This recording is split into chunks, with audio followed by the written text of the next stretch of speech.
There we go. Sorry, you'll have to bear with me when I don't remember how to switch things around. I don't get to chair very often anymore. Ashley, hello, welcome. Well, we're just getting going, so that's perfect. I was just checking my email to make sure Don Ostergaard, our member, is out of town at a conference. He was going to try to join us if he could via Zoom, so we'll just keep an eye out if he's able to join us. And I will get back to our agenda. Welcome. I would like to acknowledge with respect that we're meeting on the traditional territory of the Lekwungen speaking people, that we're honored to have the opportunity to build strong working relationships with, and with the people of the Songhees and the Swasepsum nations. Tonight's agenda is for the Infrastructure Committee. This is a special meeting date tonight, and we have an agenda. I'm looking for a motion to approve the agenda. Excellent.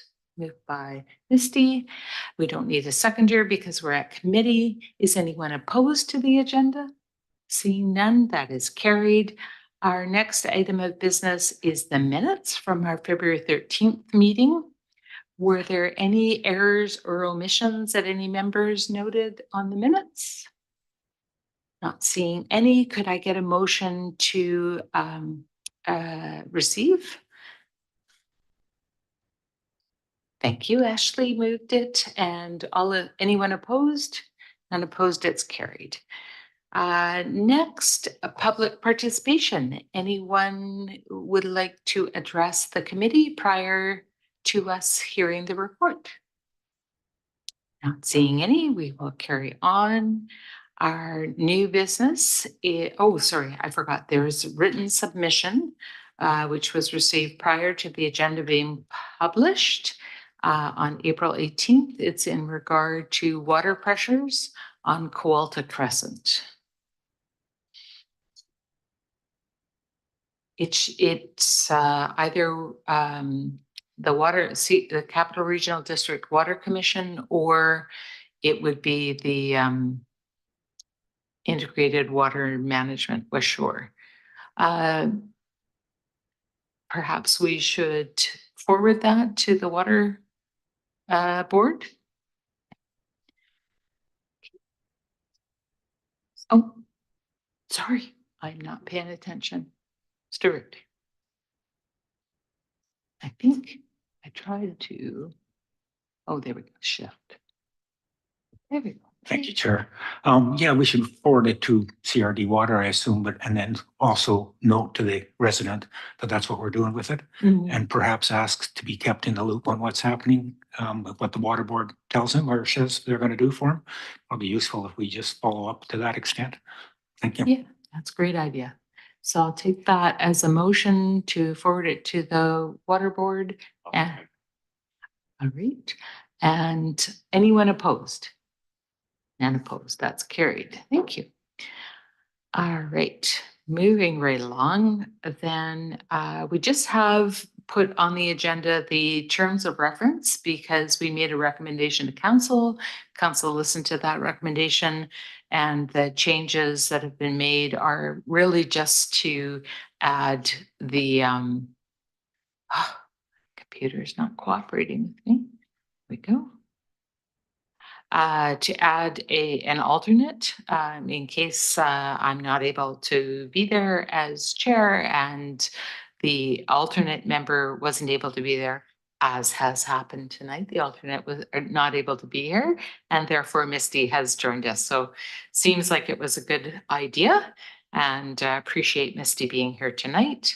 If there's any concerns from anybody, I think that it just lays out quite clearly who's on the committee when we meet and who on staff supports this committee.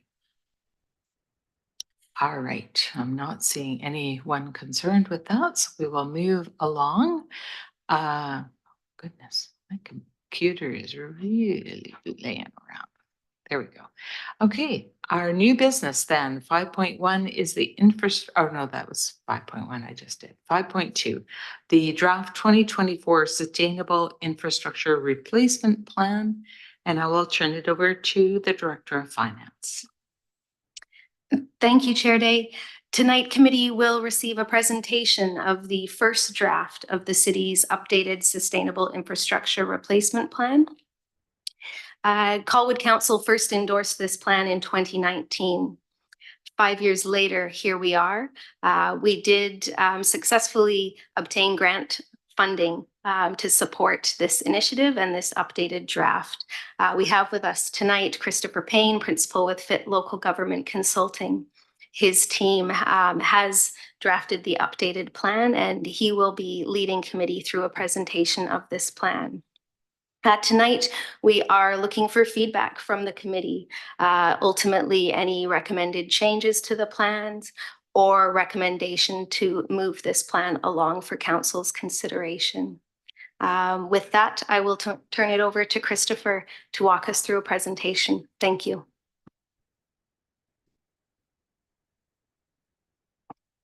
Thank you very much, Ms. Hepting. Good evening, committee members. Thank you very much for hosting me today. It's been truly lovely coming back to the building after several years, and it's been a pleasure working with your professional staff over the last year and a half on this plan. I appreciate them being here today. So we'll just have a quick look at the outline for today's presentation. We're just going to talk about the history and background of the infrastructure replacement plan and the refresh project, some of the key findings that we've talked about and result in key concepts that go into the plan. What are we trying to accomplish with the plan? The methodology used for that and the assumptions, the recommendations that fall out from our findings, and some progress from 2019, including a sensitivity analysis that we've done. We've included some of the assumptions at the end of the presentation as well regarding useful lives and levels of service. Council can have a conversation about the impact they can have on staff direction in terms of service levels. So we're just going to talk to the committee here about that today, and you can consider that with your recommendations to council. So a bit of the background here, the first Sustainable Infrastructure Replacement Plan was prepared in 2019. And I'm just, when we get to the second slide here, we'll talk about, well, what is the scope of this work? What are we trying to accomplish? That plan proposed 12 years of 1% tax increases, and there have been some tax increases in support of that since 2019. There's 1 year with no tax increases during the pandemic in 2020. For instance, in 2019, 2021, 2022, 2023, 1% tax increase. This year, there was an additional 0.64% funded from non-market change revenue as well. Overall, asset management maturity and competency in the organization has grown in leaps and bounds, in my opinion, since 2019. Here's just a couple examples of some of the products and competency areas that the city has grown in. There's a 10-year pavement condition and operating and capital spending plan prepared, fleet replacement policy that was prepared with the assumptions in that fleet policy were integrated into this plan. There's been enhanced asset management service delivery, including new GIS service area. I was just speaking to the city manager before the presentation started, and I was just noticing the growth in the data quality in the city since 2019 is undeniable. So the reliability of the information, the usefulness of the information to your engineering department and to your finance department has grown significantly. There's been additional capacity, master planning capacity, for instance. Some refresh for your master plans are in the works or planned.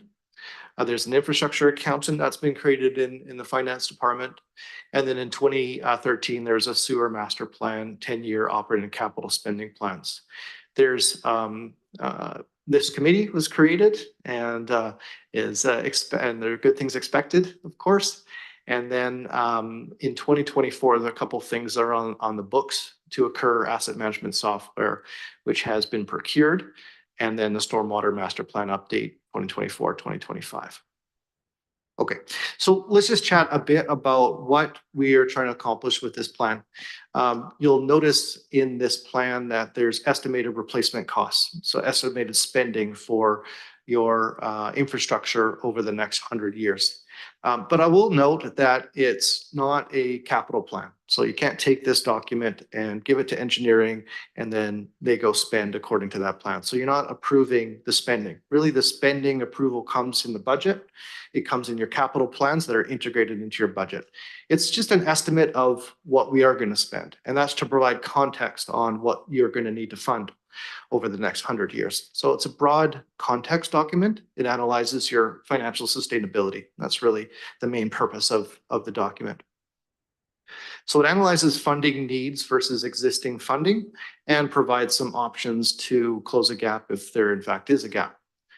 In that process, we forecast reserve balances and debt servicing, and we'll model sort of the impact of different decisions that council can make on those. And then we conduct a sensitivity analysis. And this is an improvement since the 2019 plan.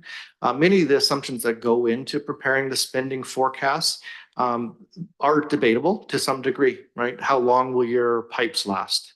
What will the true replacement cost of those pipes be? Useful lives, replacement costs, those are often subject to change. So what we do is we conduct a sensitivity analysis. We prepare our findings using optimistic assumptions, and we prepare findings using pessimistic assumptions. And that provides a range of possibilities of what the findings could be in the plan.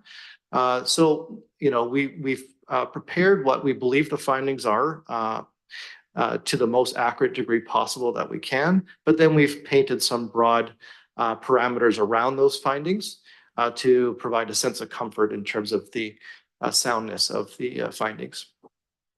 The plan makes some funding and policy recommendations. The policy recommendations support the sustainable infrastructure replacing, so actual funding. So, you know, many municipalities find themselves in a situation where they're long into the useful lives of their assets. So the pending replacement of significant assets are to take place. They have an integrated policy up to that point. So they're catching up.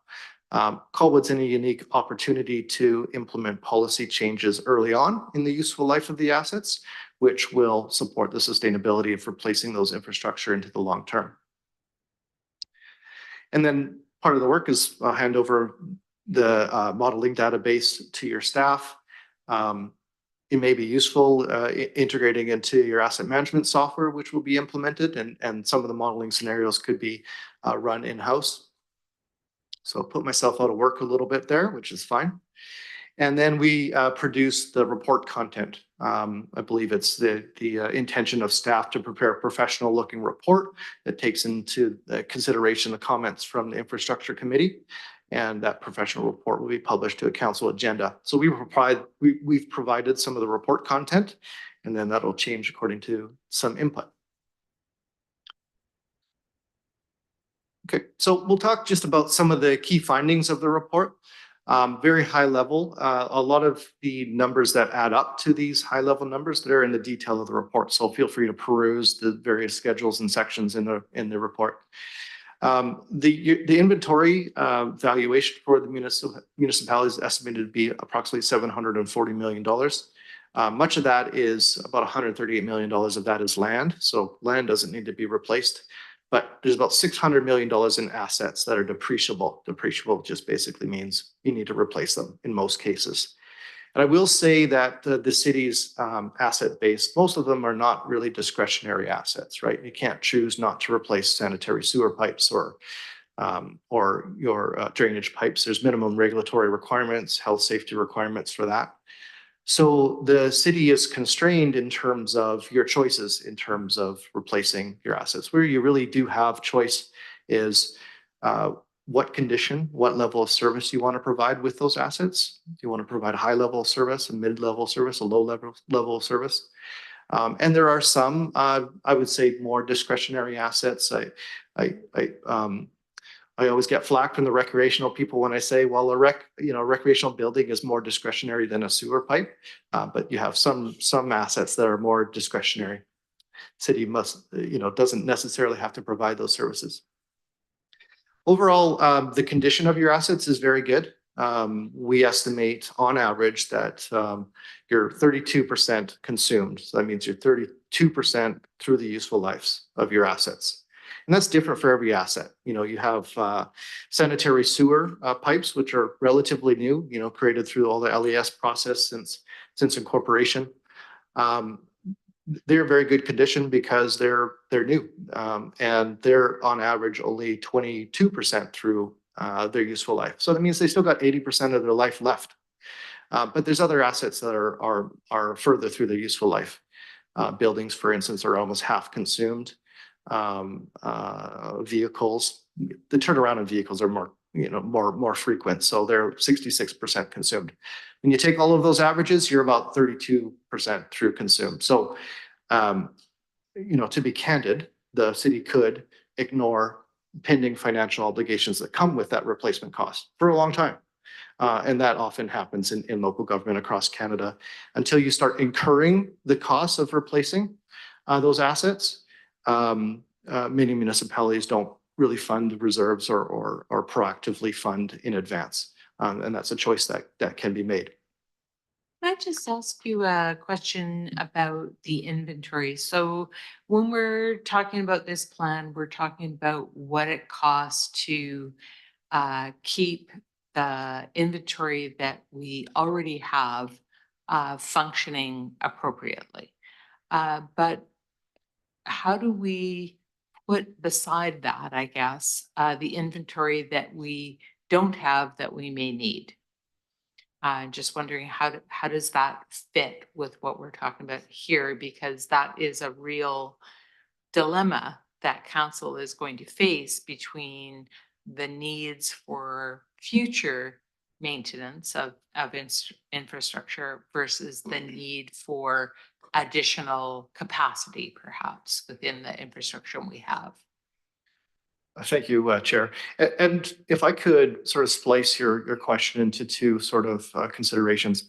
The first one is, natural growth in the city development. As your city develops, you are provided with infrastructure that's built by the developers to service that development. And then it becomes your financial obligation to maintain and replace that infrastructure as well. Well, the answer to ensuring that you have funding to replace the infrastructure comes from new development is to use new revenue, new property taxes that come from that development. So if you have a subdivision and it produces for you an extra $500,000 in tax revenue, you're going to want to use that $500,000 in tax revenue to fund the operating services to those citizens, as well as the infrastructure replacement. So we have some policy recommendations here to ensure that not only do you consider catching up on funding for existing infrastructure, but that new infrastructure doesn't put you into a further funding deficit. And if you implement those policies. And you do find cities that run into that because they'll get a whole bunch of new tax revenue from new development, and they're going to use that to replace existing infrastructure. Well, then where's the funding coming for that new infrastructure? It's got to come from new development in the future. And so it sort of becomes a requirement to continue to develop until you're built out, and then you got to build up. And there's some, it can get really complex, but of course, when you start building up, there's some economies of scale to that and what have you. So that's the first sort of splice of your question. The other one is, well, new infrastructure that council just wants to provide to its community. It's not as a result of necessary development. Perhaps the city wants to upgrade the standards of its sidewalks or provide sidewalks in some neighborhoods that don't have that. And your funding options there are a bit limited. I mean, you can raise taxes for new infrastructure. And it's much like any other new infrastructure, you got to find a way to maintain that, to fund the maintenance of it and replacement of it. You can take on debt to fund that new infrastructure. You can get a government grant. Often government grants or senior level government grants are more suited to new infrastructure as opposed to replacing infrastructure. And the federal and provincial government, they kind of expect municipalities to be able to replace their own infrastructure. So they like to fund the new infrastructure, right? They've given you broad taxation abilities as well. So they don't like to take on the burden of replacing existing infrastructure typically. So does that answer your question sufficiently? I guess I'm kind of geared towards transportation, for example, so we don't generally make an accounting choice in terms of, do we have enough roads? That's a real pressure that we do face is the need for better transportation or different transportation systems, increasing transit and making more pedestrian and cycling infrastructure available for the community. So I was just trying to figure out, we sort of have an endless growth philosophy Mm. that, of course there will be more, and I realize that's not entirely what you're saying, but that's kind of the way the graphs look. In 100 years, you're going to use this much stuff. You're going to have to replace all that stuff. And I think, well, in 100 years, we might need some other stuff by then. Who knows Absolutely. what our social demographic will be in 100 years either. So just trying to sort of figure out where the other things that were there, but I'm not sure what to call them, fit in with this Yeah. plan. Correct. And I guess to be succinct as well, the scope of this was not to look at or project future infrastructure. So it really only looks at your asset base now, what the spending and replacement costs will be for that. So it doesn't even take into account forecasted growth that you would see in your official community plan or the regional growth strategy or what have you. So you do have to develop different strategies around those pieces. Thank you. Thank you for the question. So the next finding and estimate is that your 100-year spending will be approximately $876 million. So it gives you an idea of, city of Colwood by some standards is a small city, but there's a significant spending that is forecasted over the next 100 years. And that sort of makes sense, right? If we have an inventory value of $600 million, it means that we're probably going to be replace our entire infrastructure at least once over the next 100 years, plus a couple times for other infrastructure. Road top will get replaced every 30 years, for instance. Even storm drain, we've forecasted between 80 and 90-year useful life. So you can see how that relates there. Now, we developed this measure.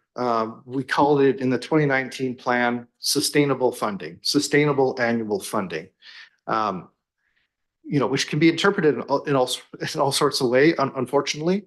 What it really means is the annualized cost of infrastructure. So if you take the $601 million and divide by its useful life, annually on average, you're going to have to spend $9.7 million. Now, it might be $30 million in 2030. It might be $1 million now. It might be $45 million in 2045 on average. And I'll show this to you in a graph. You're going to have to spend $9.7 million if these figures are correct. So you need to be able to establish funding on an annual basis to achieve that. When you establish that funding is the real question here, right? Right now, you're setting aside and spending about $4.4 million, $4.3 million. So you need to kind of ratchet that up to $9.7 million. You don't have to, you're not incurring that much replacement costs right now because your infrastructure is new, right? The RCMP building is a great example of spend nothing, $85 million, right?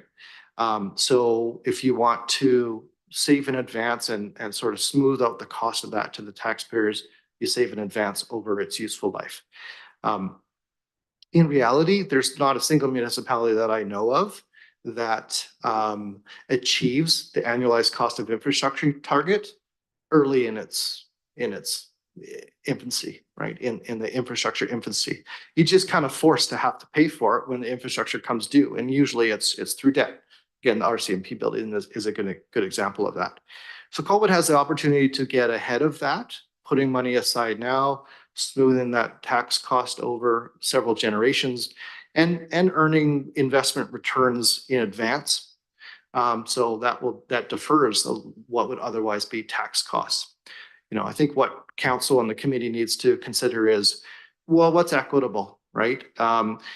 If we save money in advance of replacing those assets and earn investment returns, it's going to cost the general taxpayer less money.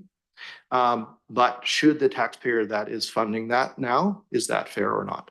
And that's an open-ended question to council. So currently, you're setting aside about $4.4 million per year. So that goes into your reserves, and then it comes out, it comes out of your reserves depending on how much your capital plan actually is. So you might put in $4.4 million this year and only spend 2 because you don't need to spend more. Or you might put in 4.4 this year and spend 10 because this is a big year of infrastructure replacement. So putting money into the reserve, that's funded by tax and utilities. That's sort of a smooth process, so your tax rates don't go up like this and then go way down, right? Because your capital plan is volatile. Again, you might spend $85 million on a building one year and then nothing next year. But you don't want to raise taxes by $85 million and then drop it the next year. So that's what reserve transfers do for you. They smooth that out, the tax increases. And they can increase that funding equity if you consider that equitable. So the difference between those two figures, what we're going to have to spend on average annually, 9.7 million, and what you're actually putting aside is about $5.3 million. So you multiply that by 100 years, what happens is you have a funding gap that grows to $530 million. And once again, that funding gap, it's just a comparison of how much you're funding versus how much you're going to have to spend. You have to solve that funding gap at one point or another. And often it's a mixture of debt and reserve contributions, but normally happens at the end of the useful life in municipal experience, not to say that that's the right way. So just we highlighted some assumptions. Now the report has a detailed section with all of the assumptions. So by all means, look at those assumptions and develop some comfort with them. We believe they're the best assumptions to use at this time, but they're not perfect and no one can predict the future. When doing our modeling, we modeled a 3% investment return. And historically, that's less than what the Municipal Finance Authority investment returns have been on their bond fund, being about 3.6%. Over the last year, the return's been closer to 5%. Prior to COVID, the returns were 0.25%. So it's a little bit hard to use recent investment return yields to predict it. So we use the longer view, which is closer to 3%. And furthermore, there's certain new investment vehicles available to the city through the Municipal Finance Authority. One of them being the Diversified Multi-Asset Class Fund, which its target is to return 3% above inflation. So, should the city provide sustainable funding or achieve that sustainable funding and then tie its reserve usage to the investment returns in that fund, it can be quite significant. It can significantly defer what would otherwise be tax or utility funds. When in developing the useful lives, and this is a key assumption, right? How long is that asset gonna live? Because that feeds into what our replacement plan says. So how much money we're going to spend in what years. It also determines that annual measure of how much we think sustainable funding should be, right? So if you increase the useful life from like 80 years to 100 years, then you're really reducing how much you need to set aside every year if you change that assumption. We use the National Asset Management Standards, NAMS. NAMS conducts a useful life survey from across Canada. And we use that standard and we sort of gut check that with your engineering department. Often useful lives are very unique in the communities you come from. Every time I come to Colwood, they remind me that we got great perk here, great percolation, right? So what if our stormwater fails? Because it's just going to percolate, right? Is that a fair? So you could use a greater useful life than say a national asset management standard in some cases. And really, as you grow into asset management maturity here, you are going to refine those numbers as best as you can based on individual assets. Maybe you have an asset that feeds a critical part of the population. I think of, let's say, I know you don't have water mains here, but a water main that feeds a hospital.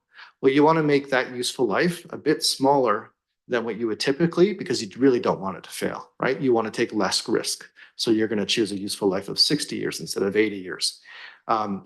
And the opposite is true here. So as you grow in asset management maturity here and you get to know your individual assets very well, your professional staff can assign a specific useful life. But for the purposes now and where we are, we figured national asset management standards were good. And then we modeled outside of those parameters using the sensitivity analysis. The linear unit rates, typically for your linear assets, so your stormwater and your sanitary, we contracted with an engineering firm who used local tender prices from 2023, pardon me, 2023 to determine unit rates. And significant increase since 2019. I believe the unit rates, for instance, that I used for the sanitary sewer was $1,200 a meter. Now we're using between $2,400 and $3,000 per meter.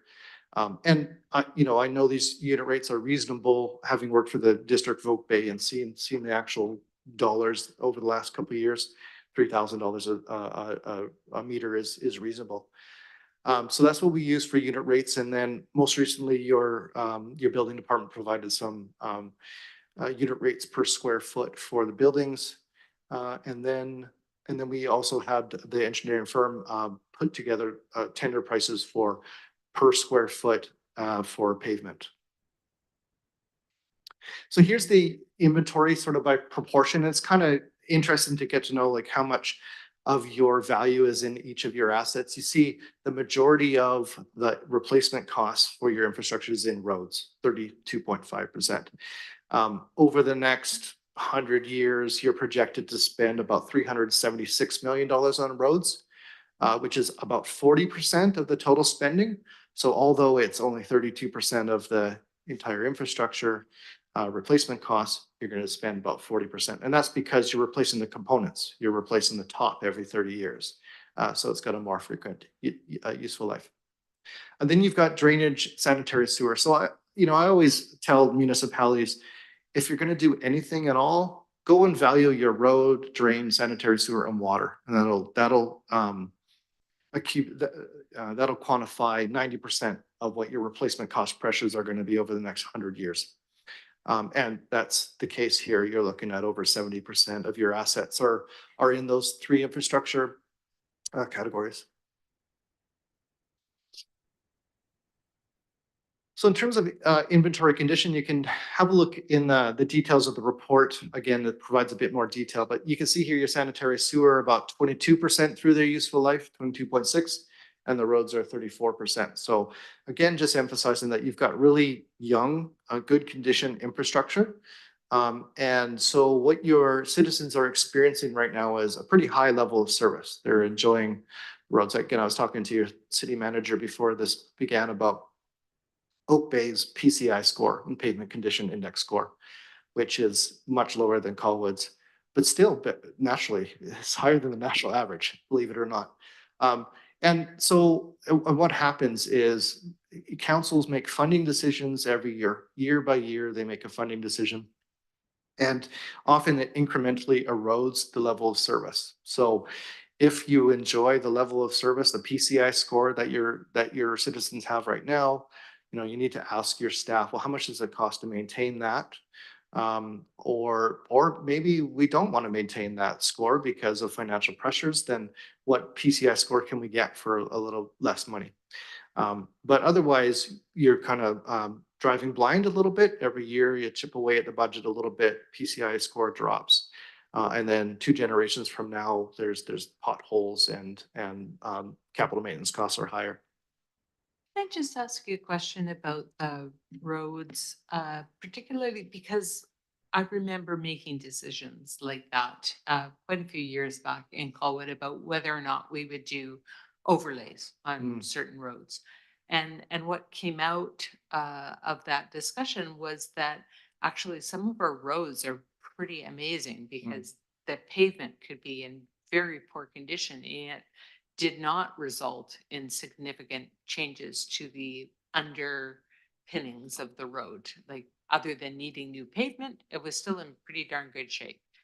I know there's other places where that may be different depending on whether it was prone to erosion or there was a water problem, or there can be lots of differences in there. But I just wondered in terms of the roadways, I'm hearing a lot of pressure in the community at the moment for whether we have a need for additional capacity on our roadways, and especially in particular areas, right? It's busier. And so does that change the way that you would look at our infrastructure in any way, or is that just a small enough variation that it's within the normal variation that could exist in any category? It's an excellent question. So another key assumption of the work that we did here is that you're going to want to maintain the same level of service, which I know will not be true. At some point, councils will want to change it either up or down, or incrementally erode it. But that level of service discussion is instrumental for asset management maturity in an organization. When they get to a point where they've gone to the community and they've said, we would like to maintain a PCI score of 84, and we would like traffic flow to be X, Y, or Z. And then that's marching orders to your engineering department to go and do that. And then they tell the finance department how much it will cost to do that. Council should be, empowered with the choice. Okay, it costs you $1 million a year to have a PCI score of 84, or it costs you $800,000 to have a PCI score of 76. Which would you like, council? And that's a really sophisticated asset management maturity level, which some municipalities across Canada have achieved. And that's really, again, otherwise council and the community is kind of a little bit blind. If your constituents come to you and say, I really don't like, traffic is too busy. And you can say, well, we have made an active choice that this level of traffic is appropriate for what we can afford. Here's a level of service document that demonstrates that. So we haven't developed levels of services in the scope of this review, and it is a lot of work from your staff, but it's certainly something worthwhile from that perspective. Thank you. Thank you. So a quick demonstration of the 100-year spending forecast again, and you can see by how the spending forecast carries out that there's a concentration of replacement that happens, 2074 onward. Again, that's indicative of having a young infrastructure, and it all coming due for replacement in 2074. And this is what happens. A municipality incorporates, develops, builds, and then enjoys the peace and quiet until there's a lot of spending that occurs. And so from here until then, again, a council or a community could ignore that impending financial obligation coming, and they could deal with it when it happens, and municipalities find a way to do that, or you could plan proactively ahead. So when we average all of that spending, over that 100 years, that this sort of green box here is how much spending it would look like if it were every single year, right? The exactly same amount every single year. Do we have enough funding? Well, the yellow here is how much funding we have. So the difference between the yellow and the green is sort of the funding challenge that you have for the next 100 years. So when developing that annual target of $9.7 million, this is how we go about it. You basically take the value of your assets and you divide by its useful life. So if we've got park structures that are worth $4.2 million and the average useful life for those park structures are 31 years, then if you set aside $179,000 every single year, by the time it needs to be replaced, you've got $4.2 million in the year in the bank, and you go and replace it. That's the theory here, right?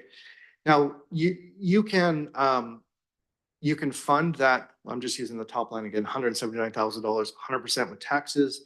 Or if you're doing it in advance, you're going to earn some investment returns, and so that 179 kind of actually shrinks in terms of tax funding because it's investment returns. Or you can set nothing aside and then go borrow $179,000 and then pay a bit more with debt interest. So those are really your three choices: save ahead, pay less, get some more investment returns, pay at the end, pay a bit more with debt interest.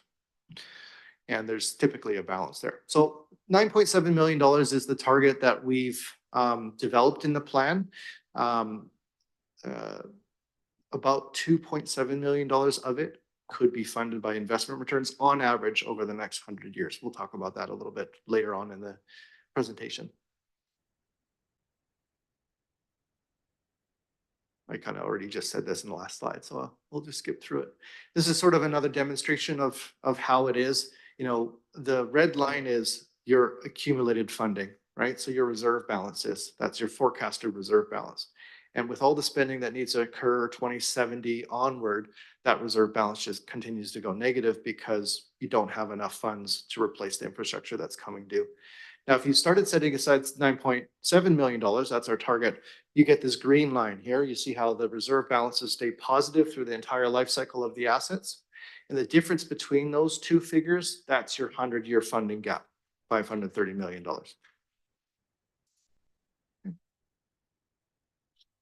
Hey, Stuart has a question Oh. for you. I just want to make sure I understand if I look at the red line, it essentially stays on the zero number up until about, say, 2074. Would that say that our current funding level, if we were looking at a 50-year infrastructure sustainable plan, that we're good for 50 years where we're at? Yes, exactly. Yeah, pretty close. I think it looks like 2054 or whatever, but you got quite a whiles before this plan predicts you would need to start massively borrowing. If you maintain the existing funding levels. And frankly, the 100-year plan is just a number you pulled out. It could have been an 80-year plan, 120-year plan. You could have looked to go until there was enough in the fund to interest cover all their utilities. So it's just, there's no hard and fast saying 100 years is right and anything else is wrong. Well, there's a bit of thought in the 100 years because you can be guaranteed that every asset you have will have been replaced in that 100 years. There's nothing that exists more than 100 years in our projections. So you can see a full cycle replacement of the assets. But true, and there are capital plans, long-term financial plans recommended by Asset Management BC, for instance. They just say do a 10 to 20-year plan. You know, my argument has always been municipal assets on average last more than 70 years. So you're just not going to see the full impact of those forecasts if you only do a 10 to 20-year plan. But a 10 to 20-year plan is definitely better than no plan at all. That's for sure. Yep. Yeah.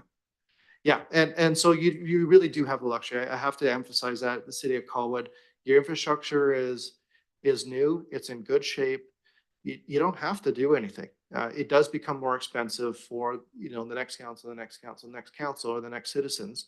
And there's some opportunity here. But, you know, by historical standards with municipalities, they would be comfortable with this funding level until they have to start replacing their assets, which is decades in the future.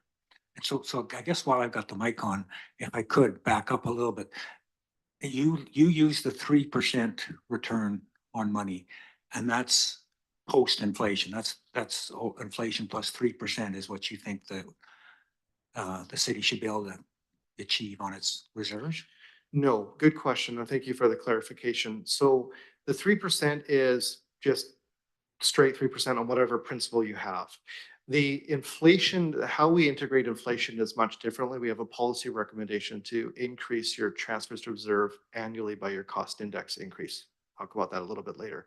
There are MFA investment funds that their target is 3% above inflation. It really has, that's just a coincidence, that 3% figure. So you can not only mitigate inflation completely, but perform above it. So if the city invested its reserves in these MFA funds that I think you said target 2 to 3% above inflation, then that we should have some belief that we're covered for inflation. We don't have to add for inflation elsewhere. Yeah. And then the numbers that you put in your report are sort of not inflated. So therefore there might be some consistency between the two. Correct. And you know, the key there is that you're going to call it the DMAC fund. It's equity linked, so it's linked to stocks. Now the municipality can't invest in stocks, but the MFA can, so we can invest in the MFA. You might lose 10% in 1 year, and then you might gain 25%. The volatility on those funds is significant, and that's what will happen. So you have to have a commitment to maintaining those reserve balances and not taking them to pay for other things, for new assets, for instance. Otherwise, you're risking the city's principal balance. So you have to have a pretty good policy, pretty good bylaw, and a commitment to maintain those reserve balances. Otherwise, it's Sure. risky. You're suggesting future councils might put their hand in the cookie jar? Mhm. Yes. Okay. Absolutely. Absolutely. And see, Ashley, there's a couple of questions here, so maybe now's a good time. Ashley. Yeah, I was just wondering if you can clarify, looking at the chart here, the reserve balance, is that assuming the existing annual allocation from taxes and whatnot is going into it, or is that just what's in today and nothing? Yes, thanks for the question. That does assume the $4.3 million contribution every year. Okay. So that's, and then less what you're paying out in replacing. Thanks. And Taylor also have a question. I was just wondering if the replacement values that you showed on the couple slides back, if that's today's value, or if you're anticipating that based on their expected end of life and when they would actually need to be replaced. Yeah, they're today's values. Thank you for the question. Yeah. So they're $2024. You know, we modeled inflation a little bit. For instance, it just becomes over a 100-year plan. It doesn't resonate whatsoever. You know, $876 million might become $5 billion. And it's like, well, what do we do with that? Instead, what we do is we recommend some policy options to ensure that inflation, you don't get left behind because of inflation. I hesitate to throw one more question in, but I do have one that's been kind of floating around my brain since I've been reading the report, which is you've listed assets in your report that we borrow money to own, like fleet of vehicles. But when we borrow that money, it's like 15 years or lower for the repayment. So I'm just wondering why we have reserves that are being funded for both things that we borrow for and also things that have a much longer lifespan. Thank you for the question. The plan doesn't include any assets that we borrow for except for buildings. Vehicles, we have a equipment and vehicle replacement reserve. And so for the purpose of modeling the replacement costs, we've included our CMP building, the public works operation facility. But we've made recommendations to tackle the tax increases required for that separately. So we'll find out in the recommendations here, there's a 5.5% tax increase recommended over whatever period council thinks is appropriate. But you'll have to go through the alternative approval process for the RCMP building separately, for instance. So you'll have to have a borrowing bylaw at that time. You'll have to have a tax increase at that time. Now, the only difference between reserve contributions and debt financing is twofold. Number one, you're just paying it after the fact versus paying it before the fact, right? That's reserve contributions is before the fact. And then you're earning interest or you're paying interest. It's two sides of a mirror. So if you've established a debt funding for debt servicing, principal and interest, that budget can be converted into a transfer to reserve budget when the debt is retired. So for instance, if the RCMP building is borrowed, you borrow for the RCMP building, the maximum amortization you can pay that over is 30 years. The building might last 50 or 70 years, but you have to pay it off over 30 years. So you'll be at year 31, you'll have a budget available that you can use now to transfer money to reserve in anticipation of its replacement or a tax decrease, whatever you choose.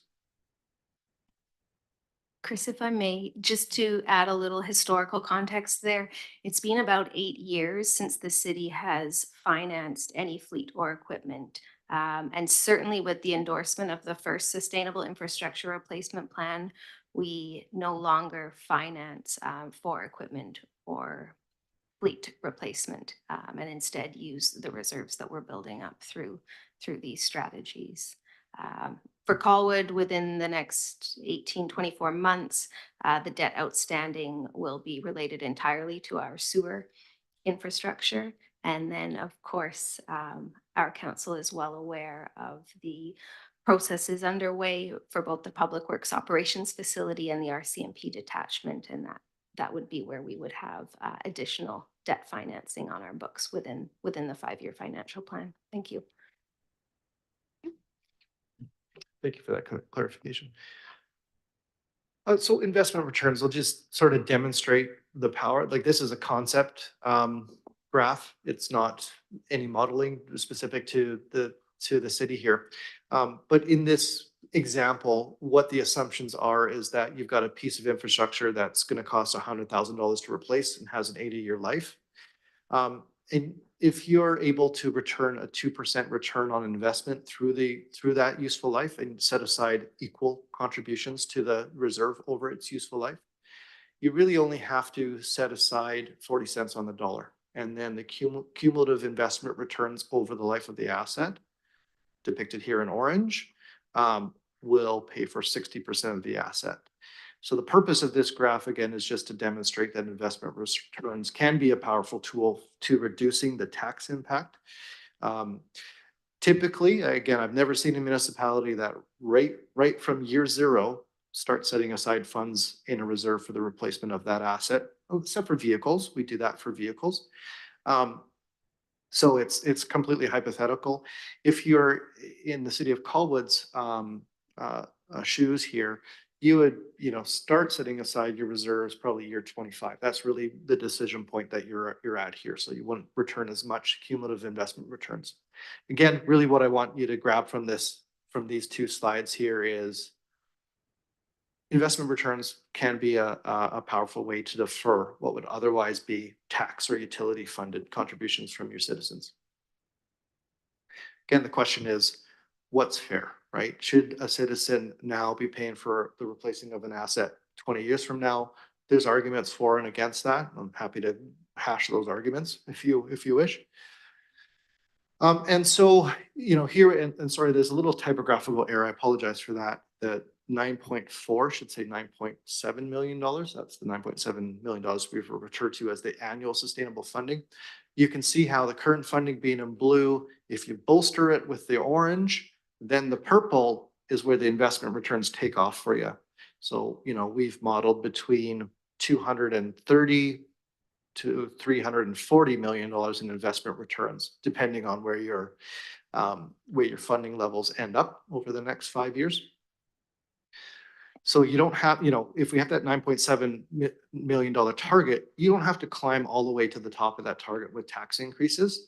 If you start early enough, you only have to go 75% of the way there, and investment returns will accommodate the rest. So here's an example here. I've contrasted your forecaster replacement graph here on the left with your annual investment returns on the graph. Jen, Ms. Hepting rightfully said to me, what's this $3.4 million or $2.7 million average annual investment returns? We're not returning that right now.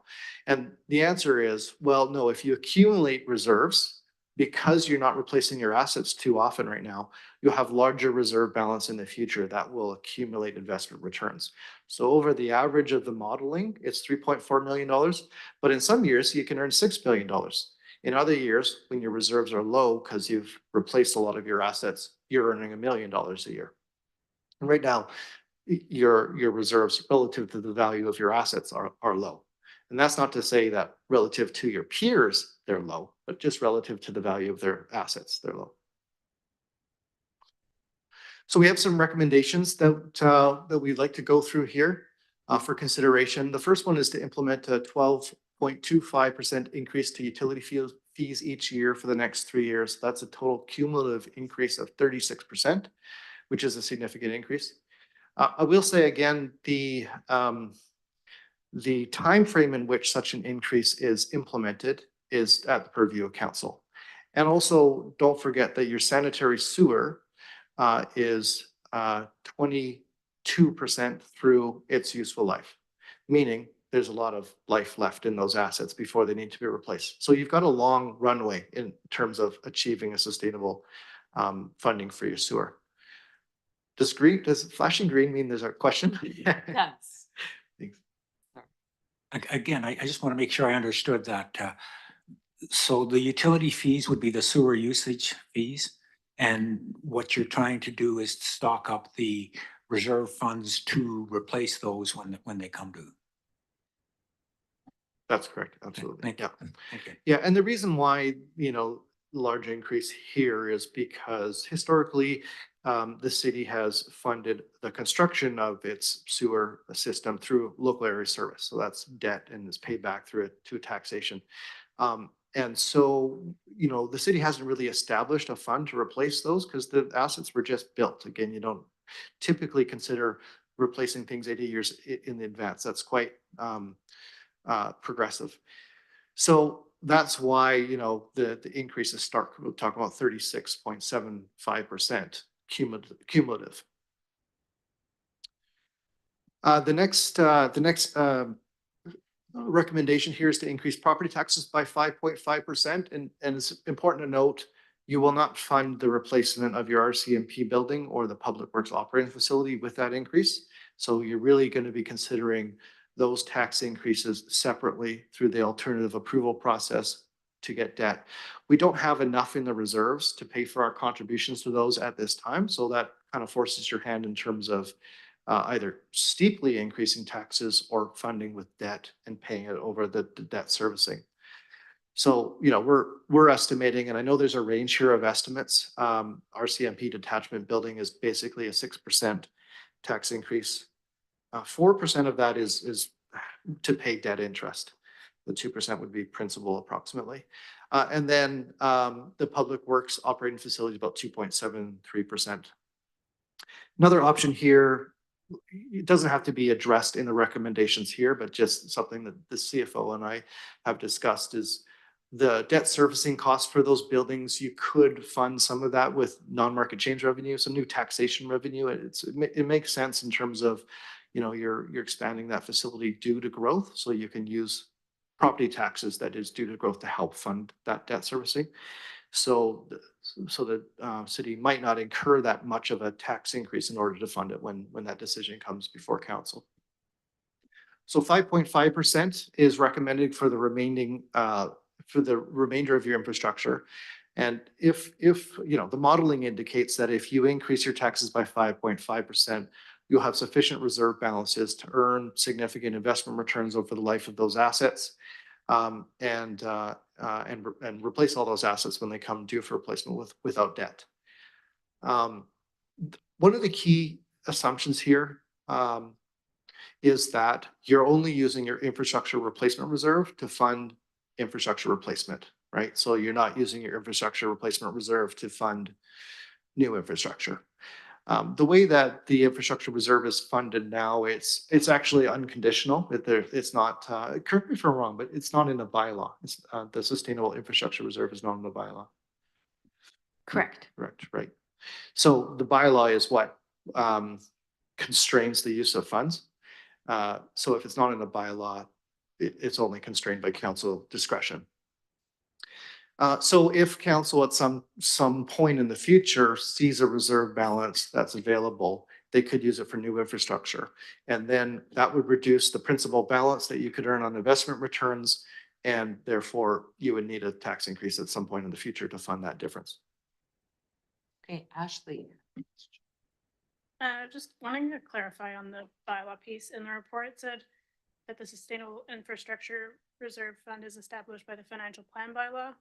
And because it's not established by a bylaw, it can be used without parameters. So just wondering if it's referring to a specific type of bylaw as opposed to a financial plan, because it sounded contradictory. Through the chair, I can appreciate that. And to perhaps clarify, I believe the infrastructure deficit, which is a term under bylaw that we are looking to renew to sustainable infrastructure and not infrastructure deficit. Infrastructure deficit is established through a bylaw. The city's financial plan bylaw outlines a number of reserves, both statutory, meaning either through legislation or through the city's bylaws, but also those that we have identified as council restricted for specific purposes, which include a number of what we refer to as sustainable infrastructure related. So a lot of our equipment replacement that are specified for fire and for just general operations. Those are outlined in our financial plan, but not necessarily by city bylaw. One of our initiatives that has been outstanding for a couple of years now is to bring forward to council a summary of here's all of your various reserve related bylaws. We have 3 or 4.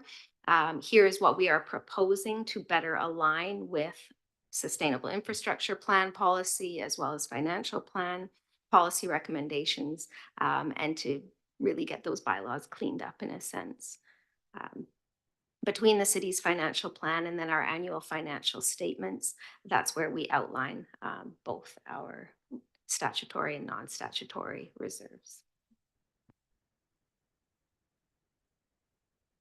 And I just wanted to confirm, you mentioned 36% is what we would need, and then we got into discussion on the 12.25% to utility fees, 5.5% to taxation. What was the 36% for? So 12.25 times 3. Okay. Yeah, and I understand why you would ask that question, because the increase there that's proposed for taxes, that's the total amount, 5.5 over whatever period of time. The 12.25 is times 3, so for the next 3 years, so 36% there. Perfect. Thank you for those questions. So this is just sort of a demonstration here. The red line is your current funding level. If you were to up your taxes and utilities, you would get the orange line funding levels, and the rest would be accomplished through investment returns. So you just need to push the margin up and then investment returns. There's one more question Oh, for you. Thank you. Sorry. Going Okay. back to the same. There we go. There, now you're working. Oh, not working. Try again. There we go. Thank you. Going back to your sustainable infrastructure replacement, you say to sustain, or we would need a tax increase of 5.5. That did not include the RCMP or the Public Works building. Am I to assume they would be added to the 5.5? So we'd have 5.5 plus 6.17 plus 2.73? At some point, yes. The 5.5 deals with the infrastructure other than those 2 pieces. So at some point through the alternative approval process or referendum, you'd have to add a tax increase for those pieces. Yeah. And we did discuss, the possibility of funding a portion of those debt servicing costs using new taxation revenue. But in reality, the RCMP building services existing taxpayers as well. So from a fairness standpoint, some of that funding should come from some tax increases on existing residents. Yeah.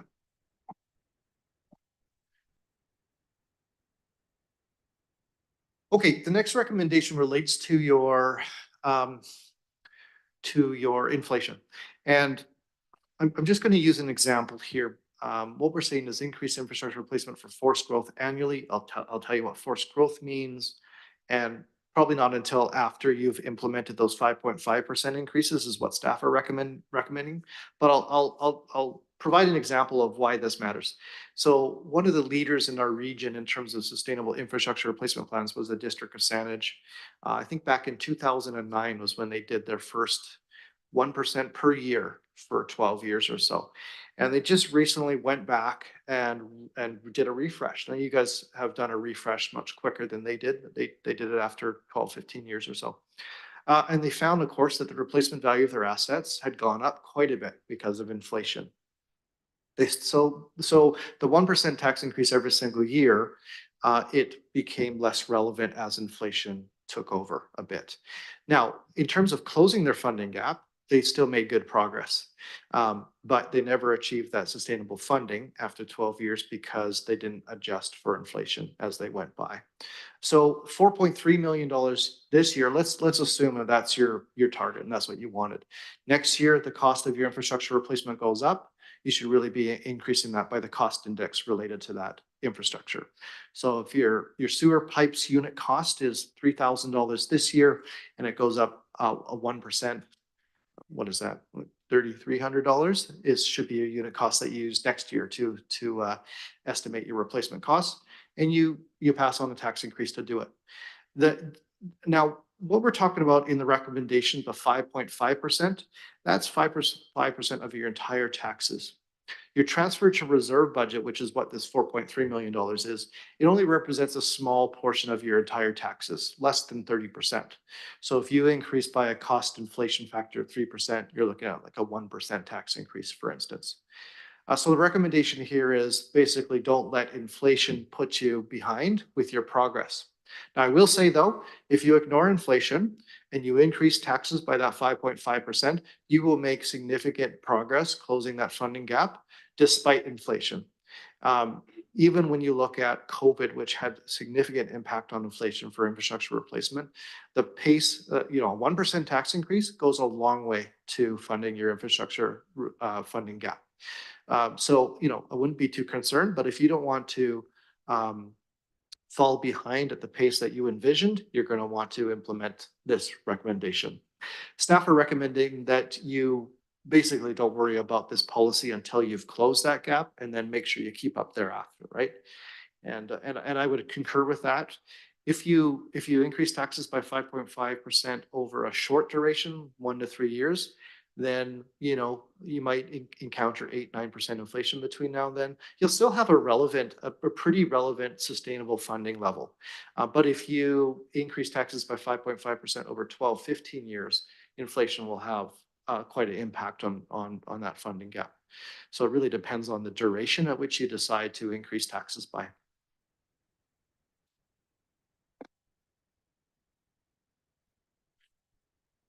You were going to tell us what you meant by forced growth. Oh, forced growth. That's just inflation. I use forced growth as an example because you consider your staffing costs, for instance. This year it costs you $100,000 to provide recreational services or parks maintenance. Well, your QP increases is 3%. Next year it'll cost you 103%. So when Mrs. Hepting brings your budget, she says you're going to have to increase taxes by 3% if you want to provide the same level of service. That's what forced growth is. How much more does it cost to provide the same level of service? So you apply that concept to infrastructure replacement. Well, this year replacing infrastructure costs more. So if we want to maintain the same expectations for infrastructure replacement, we have to increase our budget to fund that. Yeah, it's interesting because I tried to look that up as I was reading the report. And what it told me was that it was taxation from new development. Oh, interesting. Yeah, which It conflicts sort with my of fits definition. in there. It's that other side of the coin. Right now you have more infrastructure to Right. maintain. Yeah, great. Yep. Okay. The next recommendation is to establish dedicated funding streams for your major asset class and reserves. So on the conversation of establishing a reserve bylaw for your sustainable infrastructure, that's one of the recommendations here, which would not make it impossible for future councils to use that money, but definitely make it more challenging. So if you created a reserve for replacing infrastructure, and that's what it's specified, in order for council to use it for a different purpose, they would have to repeal that bylaw and also tell the ministry what they're doing, basically, in layman's terms. Why are you doing that? And you have to say, well, we don't need it for what it was intended for. You have to make that case to the ministry. So it makes it difficult. It's the same thing if you establish a vehicle replacement reserve by bylaw, and then you want to use it to fund buildings, for instance. You have to tell the ministry you don't need it for that purpose anymore, and we're repealing that bylaw. Same thing. Right now, you have a sustainable infrastructure reserve that is not established by a reserve bylaw. It's just money socked aside in the financial plan. So the recommendation here, dedicate funding streams for major asset classes. Road and drainage are going to be your big ones. If you increase your sewer user fees, you will already have a dedicated reserve for that. And that allows council, as your assets are consumed, to sort of prioritize funding for each of them and tie them to that consumption. Otherwise, it can be a little bit arbitrary, right? Of course, finance and engineering, we try to be as least arbitrary as we can. And we'd like to say, well, this is how much we need for roads. This is how much we need for drainage. So let's establish dedicated funding reserves for that purpose. It's, I'm remembering a couple of councils ago when we did create reserve funds. And my learning at AVICC at the time was that they're not really restricted, that you can use them for other things. So has there been a change recently? Well, as I mentioned, there's a way to unwind them. It's just more challenging. So that's your answer. And the other thing is you can borrow from reserves as well. So you can borrow from the vehicle reserve to fund sanitary sewer replacement. You have to pay it back, is the statutory requirement. The other recommendation is to integrate life cycle costing into your decision making. Specifically, we talk about procurement, financial plan, and land use here. This is just sort of a demonstration of how land use planning actually impacts the sustainability of funding. And I just use this graph to sort of describe the disjointed nature of when you get money and when you have to pay money when it comes to infrastructure. So if we look at the first box there, the rezoning, as soon as a property is rezoned, it's worth more money. Jen gets what's called non-market change revenue. She gets new taxation revenue. And often councils like to use that to reduce the tax increase on existing funding. But because you've rezoned, you're probably going to end up with a subdivision and a building permit. You're going to have new citizens. You're going to have new infrastructure. You're going to have new costs. But you don't really incur those costs until 20, 30, 40 years down the road when you have to replace and maintain your infrastructure. So you got all this new money. You don't have to use it for 30, you're not going to incur the costs that comes from those land use decisions for 20, 30 years. So, it's very common for municipalities to use that to reduce taxes this year instead. And that creates a bit of an unsustainability loop, which does force you to increase taxes later on down the road, which comes by virtue of debt. Oh, scary. If there's a DCC project, would the infrastructure replacement requirement be a legitimate charge against DCCs? So not just the today's construction, but an allowance to put away to grow to replace it at the time of the replacement? Yeah, if I understand your question correctly, often you will have, like, let's take Veterans Memorial, for instance, and you've collected DCCs to upgrade that road, and you go to upgrade that road. Well, a portion of replacing that road is truly replacement funds. You're replacing what existed there before, so you can use a portion of your sustainable infrastructure funding to pay for it. What you should be funding is the increase to capacity through DCCs. And that's the way DCCs are structured, right? You can only use DCCs to fund the initial capital expenditure that results from growth, right? So you can pair those two funding sources together. Am I understanding your question correctly?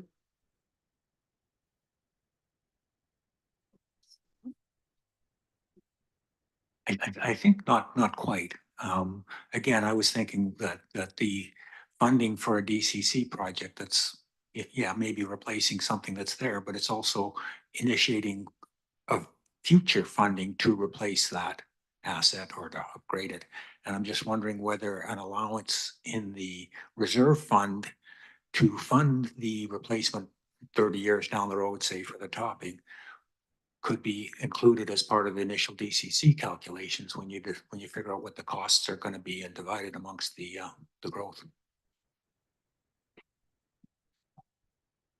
Well, again, I have to make sure I understand exactly what you're asking, because when you collect a DCC, it can only fund the portion that is due to growth, so the new infrastructure. So really you should be collecting DCC. I mean, if we could perfectly predict the future, you would collect a bunch of DCCs. You'd upgrade half the road. You pay for that with DCCs because that's due to growth. And then the other half of the road, you would have been saving through tax contributions to your sustainable infrastructure replacement plan. So I would say no, there's no portion of the sustainable infrastructure funding that would go into the DCC pocket, and there's no portion of the DCC that would go into the sustainable funding pocket. In reality, we can't predict perfectly what the infrastructure is going to be.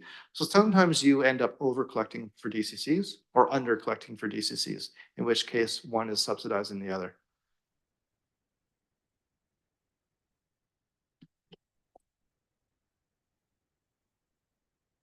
And Roger. Has there any consideration been given? Colwood is very unique in that we know in the next 15 years, we're going to have at least another 3,500 residents or buildings being built. So instead of 5%, was there any consideration given to, say, a 2% increase? And as we go along, as the population increases and more taxable revenue coming in from the new developments, then start to increase it, where in the end, we may only need a 4% increase because we have another, 3,000 or 4,000 residents. So the report as written does not recommend using future tax revenue to pay for current replacement costs. The idea again is that when you do grow by 3,000 units, those 3,000 units now are serviced. So they have new infrastructure and there's new costs that are going to be borne on the city. So the policy recommendation is to use the new tax revenue that comes from those new units to pay for the new costs that come with those units. Now, again, it's never perfect. In some cases, maybe you get more tax revenue from densification than what's needed, right? There's an argument there that there's economies of scale when you densify. And so maybe you get $500,000 in new tax revenue, but the new costs imposed on you annually are only $400,000. So there's a net saving of $100,000 from new development. You can use that for existing infrastructure, but you don't really know that. Now, if you integrate life cycle costing into land use, you get a picture into whether that's true or not. For instance, Royal Bay development, they were pretty open with the engineering department of the time. This is all the infrastructure that's going to be needed. This is the cost of the infrastructure. The city can then say, well, this is how much it's going to cost us to replace that infrastructure and fund it, and then can compare that to the expected tax revenue. How do they match up? In the policy world, the new costs equal the new tax revenue, so you can't use it to fund existing infrastructure. But in reality, who knows how it turns out in which direction. And you also have to look at the nature of the land use. Colwood is building outwards or infilling where there is vacant land, not necessarily upwards.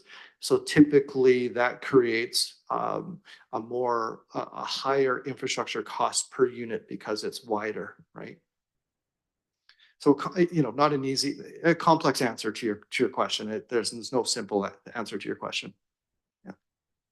And if I may jump in just with a little more Colwood context on that, in the last 5 years, we have been putting aside between 20 and 30% of the new taxation on an annual basis into our sustainable infrastructure reserves. But as Christopher has said, the idea there is that with the new development, we have additional infrastructure that's not within our existing infrastructure to maintain. And so we want to ensure that we are setting aside that funding. And so the perception certainly could be that we're closing that gap, but we're not closing the gap on the existing infrastructure. We're making sure that we continue to set aside, recognizing that every year with development in this city, there's more sidewalks, there's more park that in the future will require that renewal and replacement.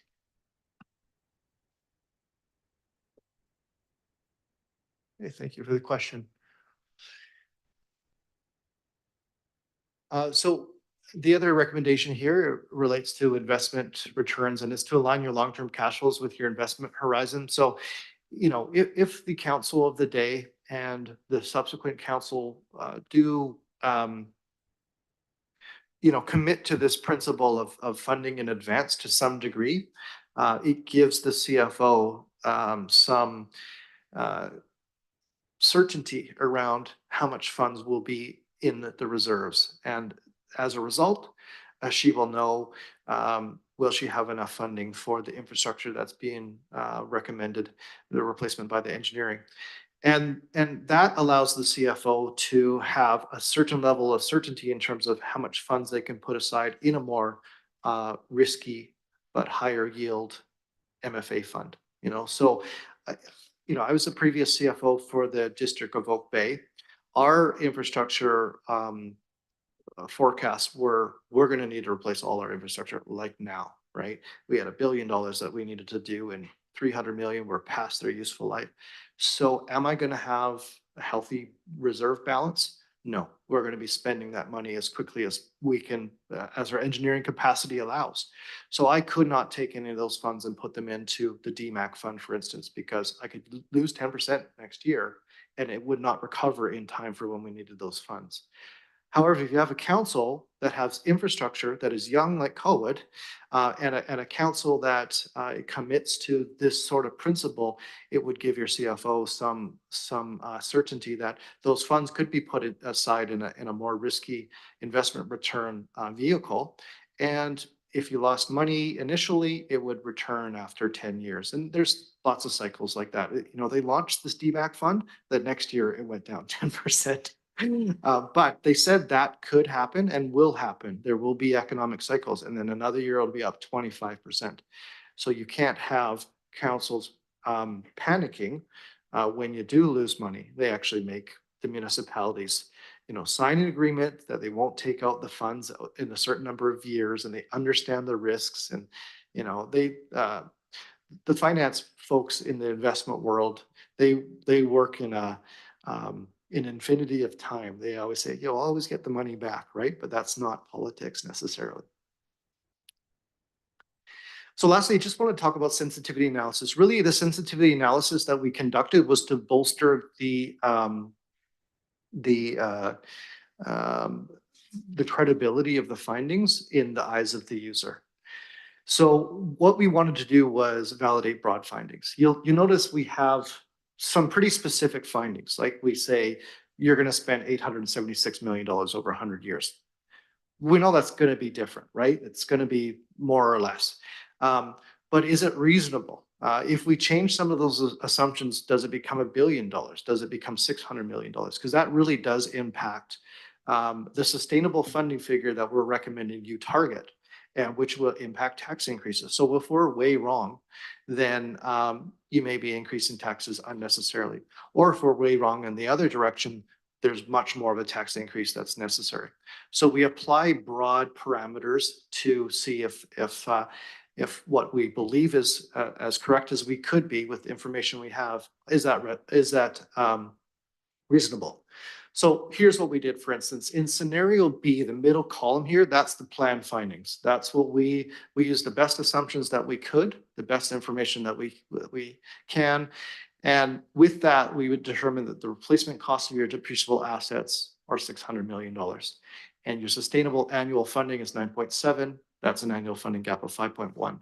Well, what if we did better than that in reality? What if the estimated useful life of our assets are actually longer? So our pipes last 100 years instead of the 80 that's been modeled. And replacement costs are less. Maybe we're just in a high inflationary environment, or there's a future efficiencies. So we reduce the replacement cost assumption by 25%. Well, that reduces our annual funding gap to $2.3 million. So about half. And then the opposite, the pessimistic scenario was modeled as well. What if estimated useful lives are actually much smaller? What if your pipes start breaking down earlier than we thought, or your replacement costs are way higher? Well, then the funding gap is $7.3 million. Overall, like we really don't think it would be reasonable to model parameters outside of those assumptions. So we wouldn't think that it would be fair or reasonable to run a model with estimated useful lives 30, 35, 40% more than the planned findings. So we think these are some good sort of solid boundaries of where the planned findings, the reality is somewhere in the middle, right? Here, we think it's in the middle. Again, the idea here is that it validates the broad finding that there is a financial gap, and you may want to address that with tax and utility increases. The last couple bits of this slide it relates to useful lives and levels of service. And there may be some desire on the part of council to assume a different useful life. We're just going to talk about how that may impact the financial modeling as a result.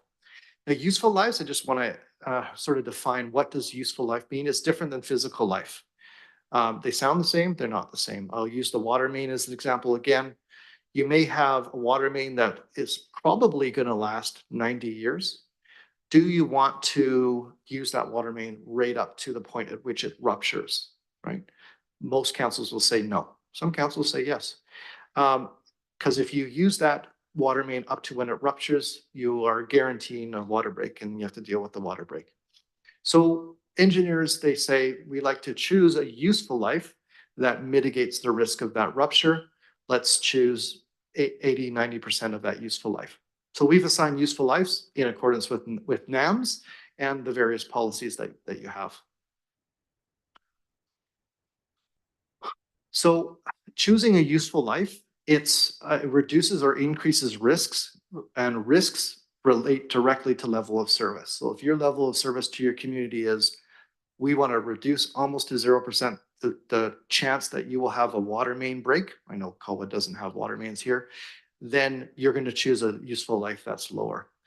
If you want to perhaps defer the cost of replacing that asset by 10 years, then you're going to choose a useful life that is riskier, and that reduces the level of service because more water main breaks are going to occur. That's what risk says for you. So how can the city and specifically council influence useful life? You can invest in capital maintenance, and that will result in a longer useful life and potentially lower life cycle costs, not necessarily. So let's say you invest in capital maintenance that increases the useful life by 20%. Well, then you don't have to replace that asset for an extra 20% longer. So you can save less for the replacement.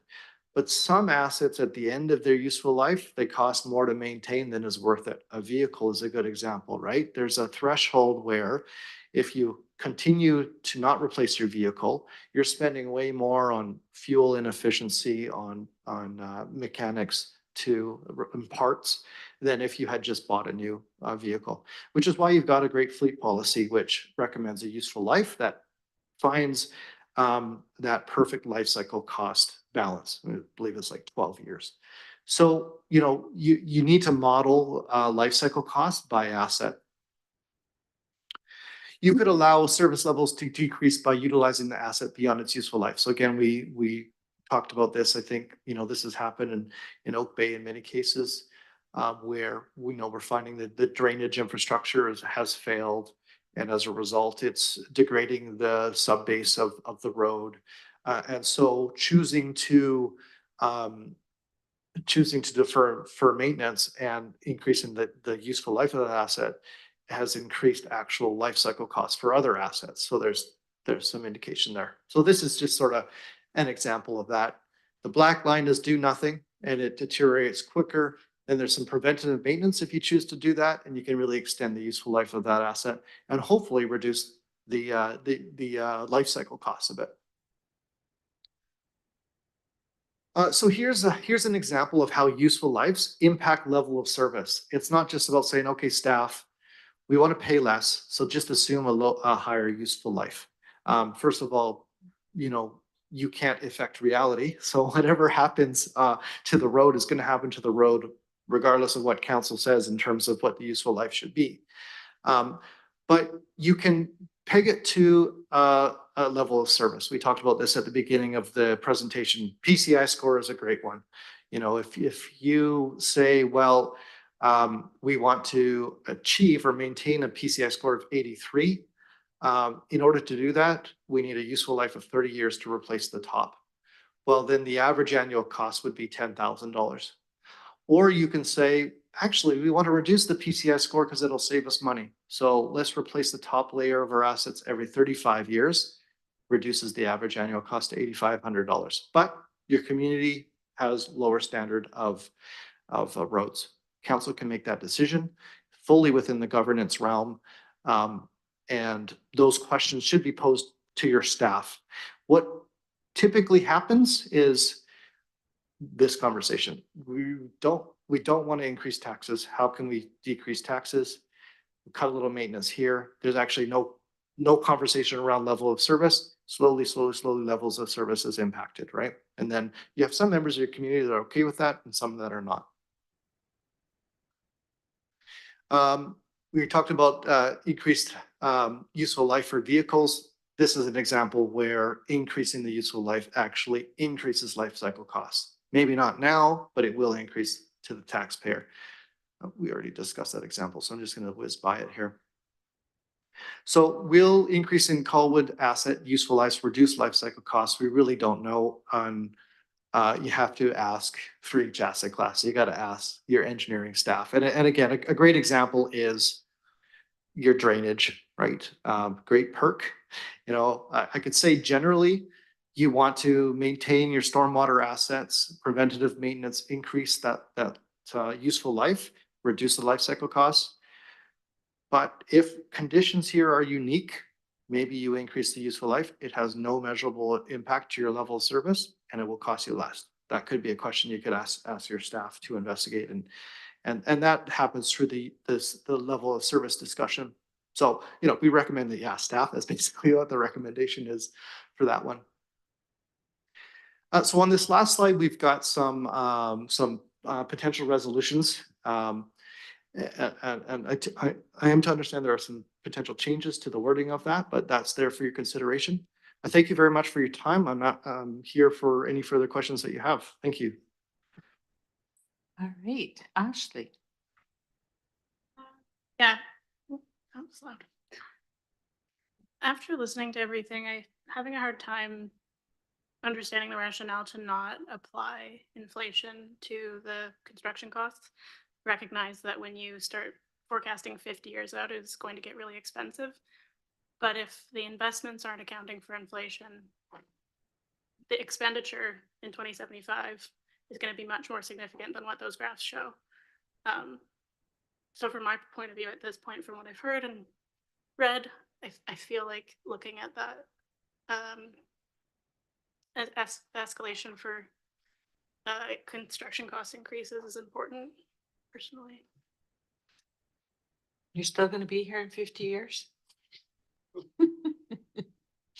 Taylor. I just had questions about the recommendations. First off, are they in any particular order, or are they just those are the recommendations, the 6 that are in the report?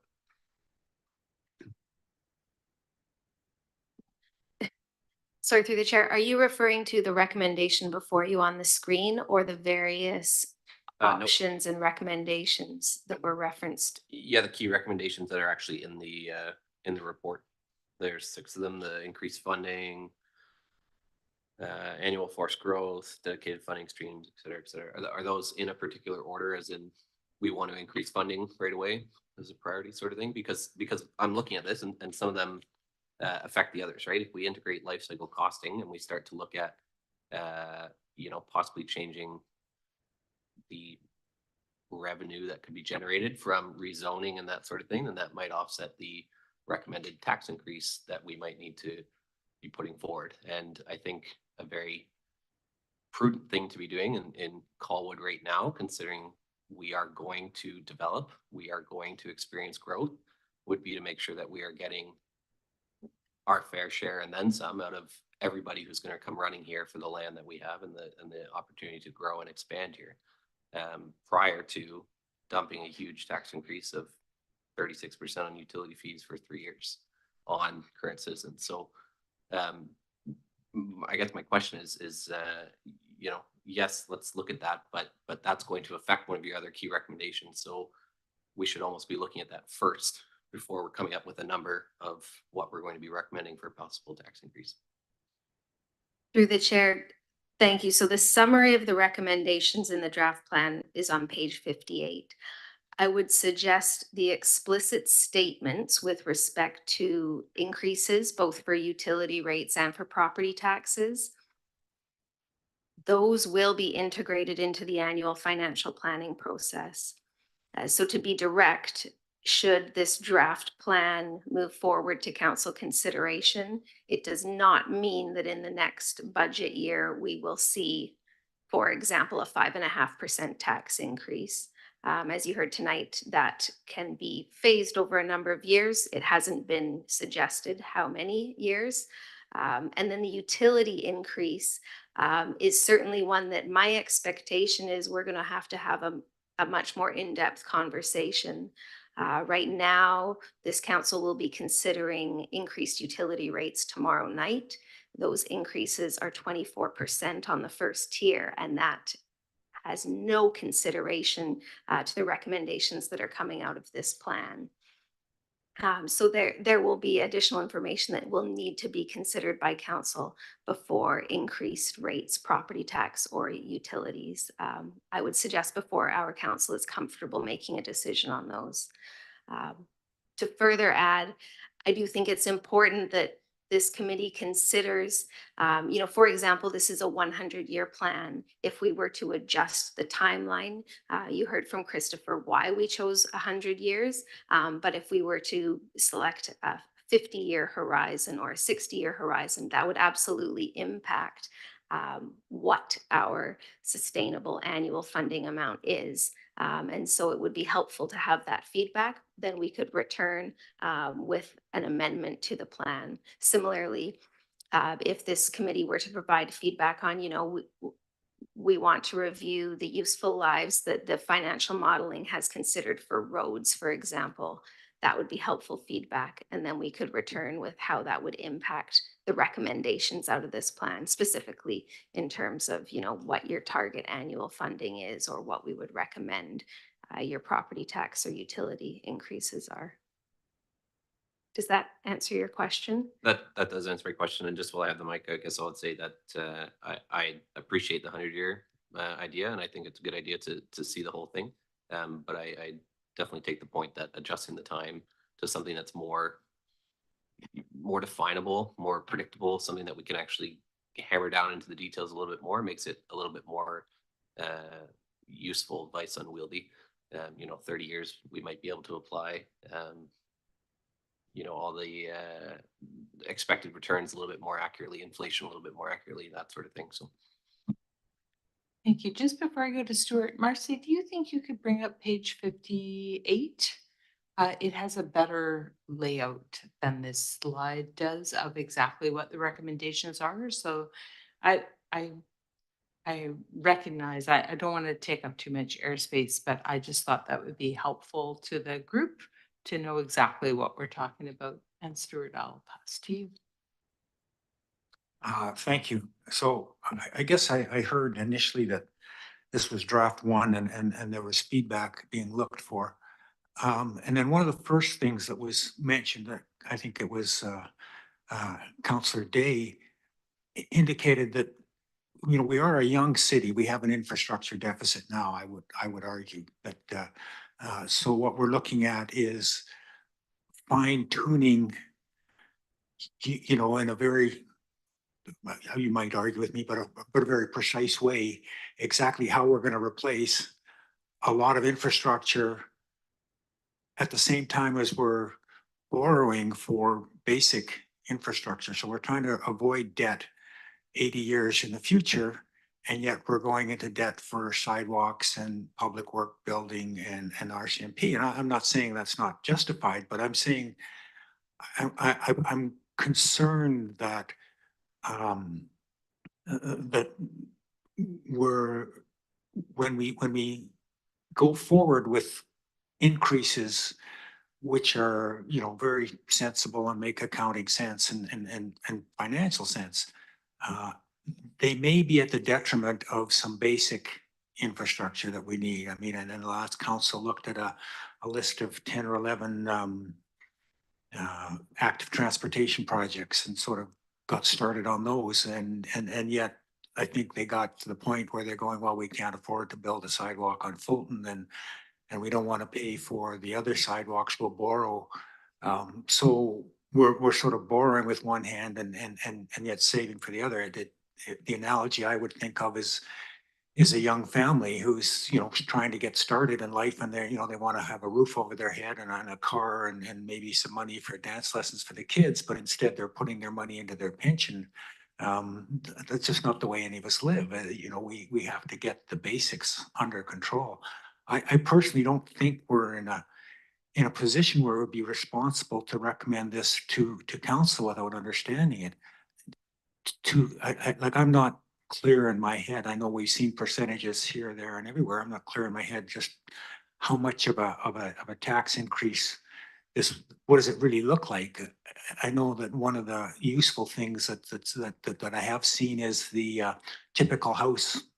What's the typical house in Colwood? What's its tax rate today? How many dollars is that? How many dollars is it going to be with, some of these decisions have been made essentially. I mean, I know there's some processes going on, but the Public Works building, hopefully that's on a track that it's not going to get derailed, and that'll happen. And the same with the RCMP building. So there's some big numbers coming on people's taxes. Just how much is this? How much are the utility? Do we have to look at houses on sewer, and then they got utility cost increases and houses that aren't on sewer? So I honestly, to make a meaningful recommendation to council, I would like more information and more in-depth. The last thing I would want us to do in this committee is sort of say, yeah, it's okay, shrug our shoulders and move it on. And then council get it and says, well, the committee likes it. Well, who are we to argue with them? And away it goes. I think we're maybe have a little more responsibility in that.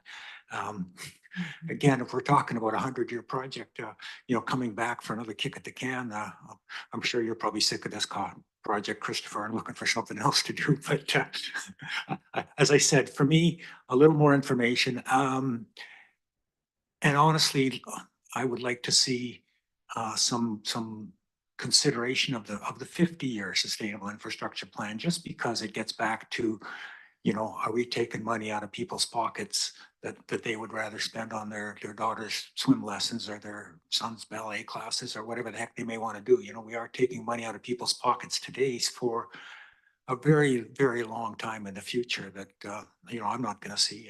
Some of these youngins might, and good on them. I'm happy to, pay for some sewers for you, Taylor, but not too many. So that's my concern. I don't think we're there yet. I personally would like more information.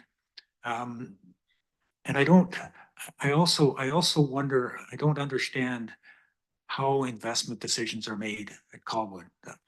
I guess, Jen, you probably falls under the side of your desk on, we're looking at some serious money here. I don't know what the reserves are for sustainable. I think I saw something like 20 million, and then there's other pots of money for DCCs. And you made real good points, Christopher. If you're going to go play the market, it might look good in 40 years, but it might not look good in 6 months. So who makes those decisions? How do they make them? And I might as well be a little too honest here, that if they're made, by municipal employees, my sense is municipal employees are paid not to have risk. That, even coming back to council and saying, gee, I lost, $50,000 in the market is something that no employee wants to do.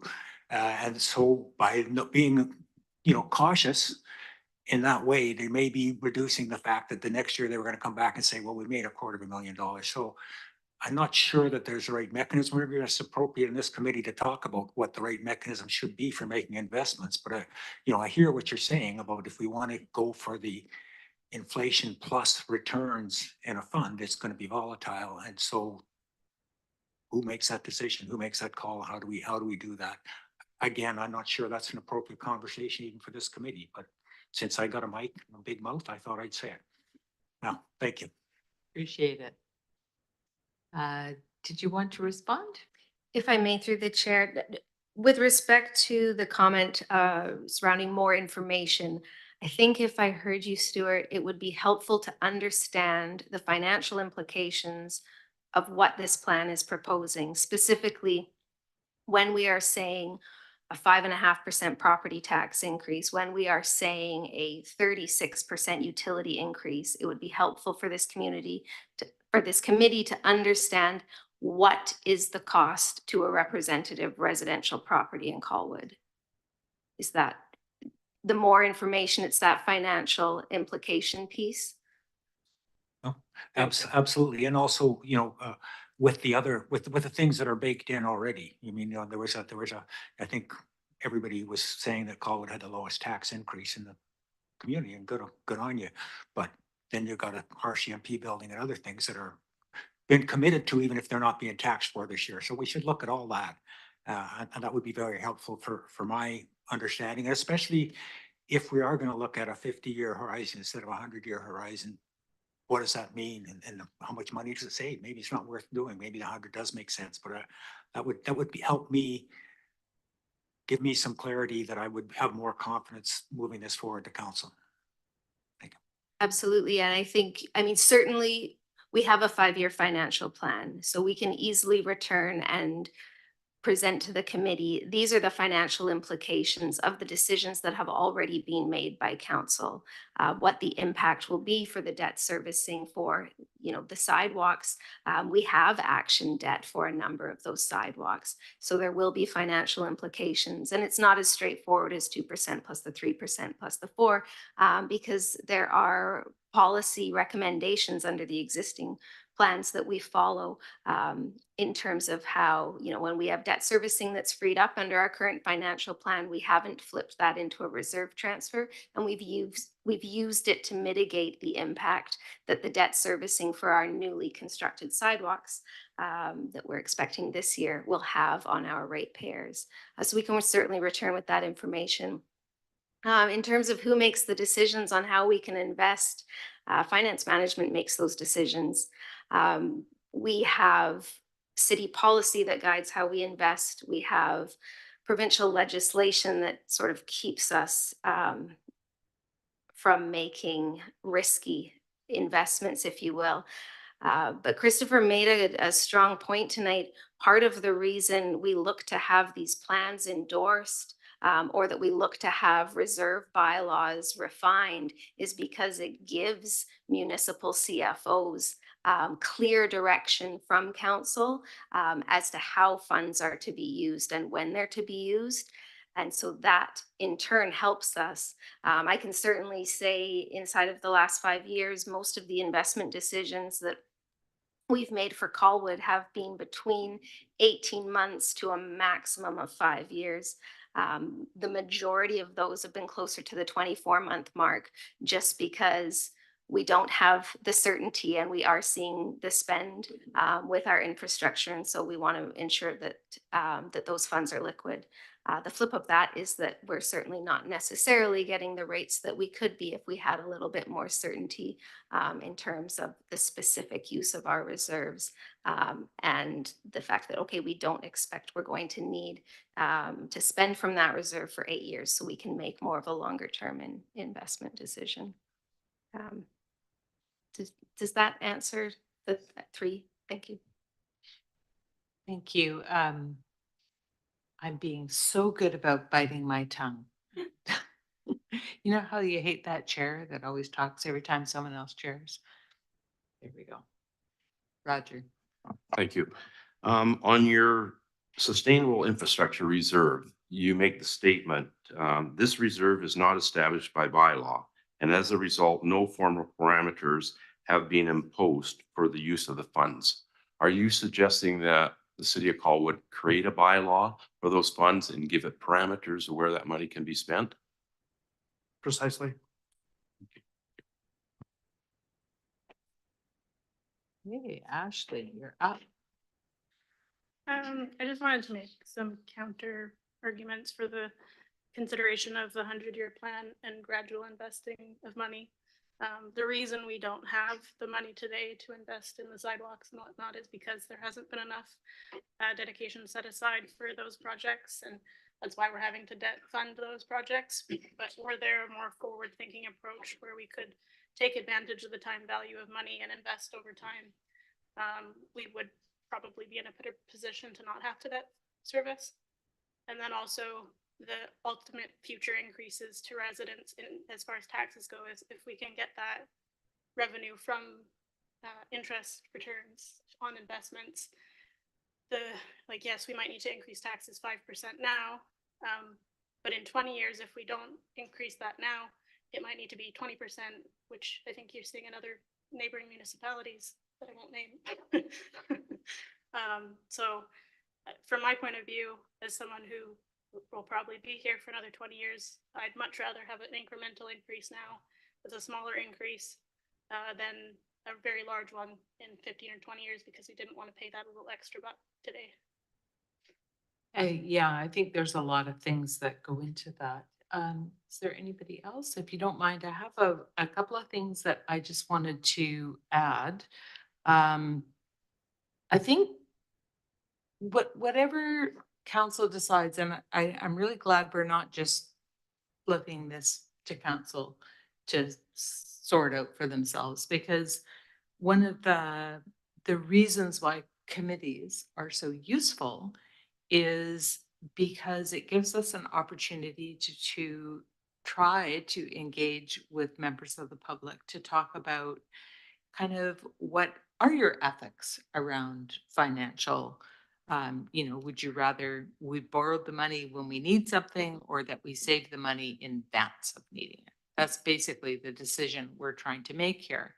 But it also involves, and the report does mention this, the ethics part about, should the residents of today be paying for the needs of a future that may not be anyone that they know.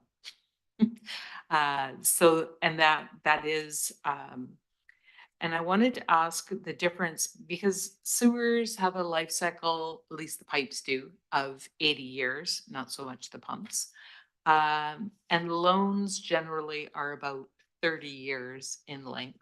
So we are currently, I believe, approaching, we've retired a couple of sewer service debts, I believe, and we have a couple that are coming in the next few years.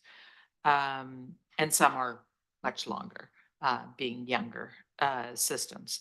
But the loans appear to be in the neighborhood of 30 years, and the life cycle of the infrastructure is in a longer period of time.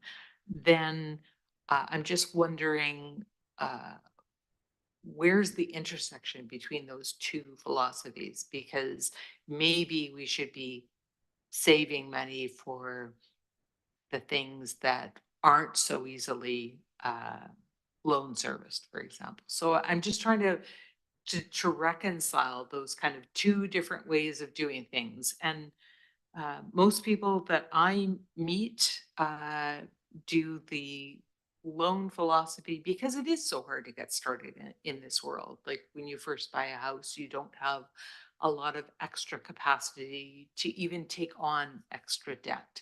But then as you've been there for longer, all of my friends have often paid for a lot of their toys by putting it on their mortgage.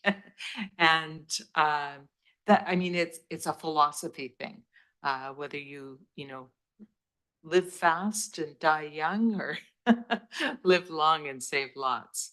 But we do need to sell whatever our decision is, whatever decision council makes within the community. So I'm just looking to try to reconcile why sometimes, as Stuart talked about, we're looking at borrowing money for the RCMP station, for the Public Works building. And at the same time, we're talking about directly taxing and saving for infrastructure that we need 80 years from now.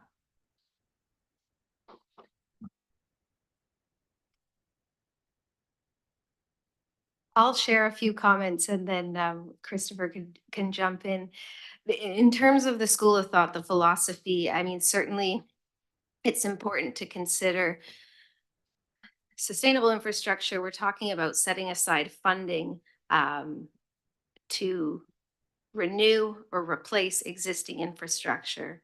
The residents of today are utilizing that existing infrastructure. We're walking on the sidewalks, we're using the roadways, et cetera, et cetera. So we're the ones funding to set aside for the replacement. So that's one of the schools of thought. When you talk about debt financing, you're talking about a future generation. So there is a school of thought that when it's new infrastructure, you know, perhaps a new community swimming pool, you've got the future paying for that new asset. So that's one of the schools of thought there. In terms of trying to marry up, you know, your debt financing period, you're correct. I mean, the maximum municipal borrowing period is 30 years. Much of the infrastructure that we borrow for has a useful life that extends beyond that 30 years. And so then you have that disconnect between how you're paying for something and the fact that its life will extend beyond that period. Right now, you know, in recent years, we have had a couple of sewer local area services. The debt has been fully retired. And so individuals within that local service area, they no longer contribute towards that infrastructure. And yet the useful life, that infrastructure continues to provide services that those residents receive. So there is a disconnect there. I don't know, Christopher, if you want to share anything more in terms of the philosophy of debt financing versus setting aside for reserves. Yeah, sort of echo what Jen had to say about, you know, sustainable funding, annual contributions to reserve could be viewed as the cost of using that infrastructure as you go along through the life cycle of the asset. But there's counter arguments to that. You know, suppose you just paid 30 years of LES taxes for your sewer, and you just paid off the construction of that after 30 years. It will not feel like you're paying to use it. It will feel like you've already paid to use it. So it kind of matters how you came into possession of that infrastructure from an equity lens. If, for instance, the federal government gives you a grant for $10 million for a new recreational center and the community doesn't have to pay anything for the construction of it, certainly the argument could be made that it's fair for that current citizenry to start contributing toward the replacement of it. They're paying therefore their use of that recreational programming. But if they'd already paid for it through debt, they're not going to feel like they want to pay for it again. It's going to be the next generation that enjoys it. So this is what makes it not hard and fast, right? And this is also why most municipalities, they don't get right to that sustainable funding level. They choose a balance. And it's just about what the finances show, what is a good and comfortable balance to avoid costs in the future. The other point to make is that the reason the ministry constrains the borrowing period to 30 is simply risk. That's all it is. There have been, you know, the MFA has made arguments to the ministry to extend the borrowing period to the useful life of the asset. You know, if you've got an 80-year asset, why not let us borrow for 50? That's just not currently in place. And then debt allows you to, you know, the house was a good example that Councillor Day provided, because if we all had to save in advance of our house, we would not move into our house for 80 years or for 30 years, however long it takes us to save for our house, we would not be able to buy a house. So debt allows your citizens to enjoy infrastructure now and pay it off later, right? So that's why we use debt typically to fund new infrastructure.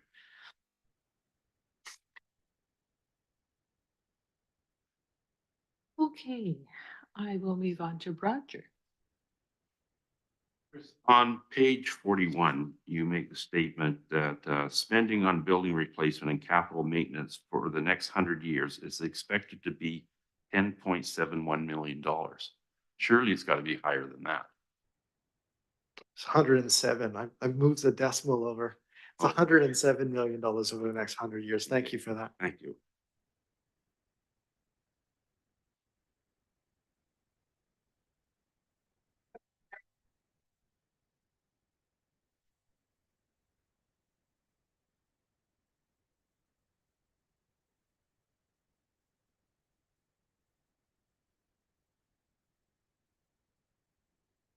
Sorry, Ashley.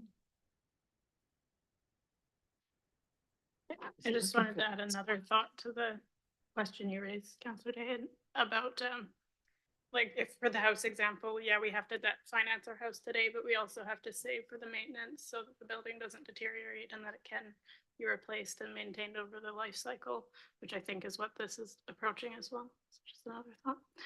I have one other question too, though, completely off topic from anything we've been talking about. But in the report, there was a discussion about not considering climate change in the costs. And I was just wondering if there was any evaluation of the risk of not considering climate change in that. Obviously with, I think with like good percolation here, maybe we're at lower risk, but just curious on that. Yes, thank you. And a good question.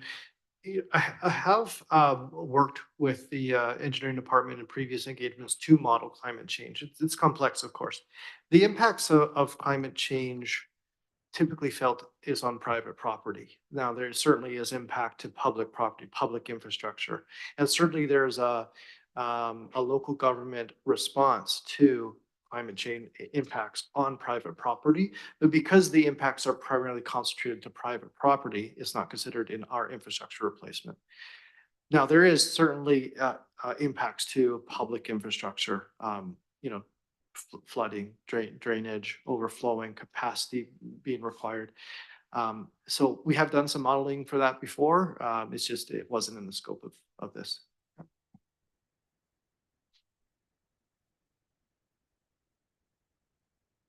Roger, are you wishing to speak?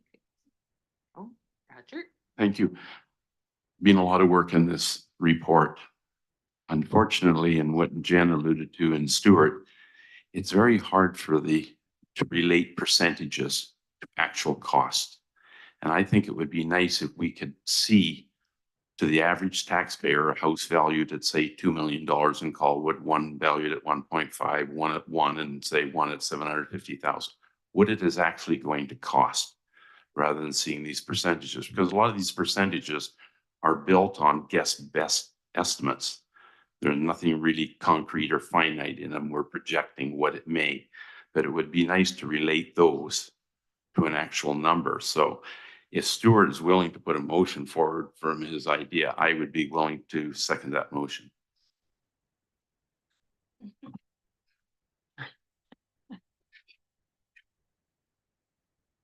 There you go. Should I confess I wasn't listening to Roger? I was checking my notes to see if I had anything intelligent to say, but I think the motion, as I am not 100% sure what Roger said, but what I would like to see, and I'll make a motion, is to come back with perhaps some more information on how this affects. I'm happy with typical house thing, and I frankly I would like I hear what you said, Ashley, and I'm prepared to debate you on it, but I'd like to see an option at just the 50-year sustainable plan and give it 100-year as well, and we can duke it out at the point. I'll make that motion. Thank you. I already had that in my notes for what I was proposing to come up with from what I heard from all of you, but so it does sound good, and I perhaps have more to say, but I will let Ashley go ahead here. I'm curious to see the impact of the average household as well. If I could recommend an amendment or an addition, I guess, if we're considering the 50-year, within that, also evaluating the following 50 years and what that future investment might need to be to reflect that. So if we do a more slow-paced approach over the 50 years, then what is kind of that impact with the rest of the work that needs to be done in the following 50 years? Can we maybe get you to bring back where you had the years and the funding, the little funny graph one? Because the reason I asked that is just because at the 50-year mark, that is right before we get into the whole sewer renewal phase. So that the 50-year mark should put us having enough money to maybe handle the sewers, if I have that right.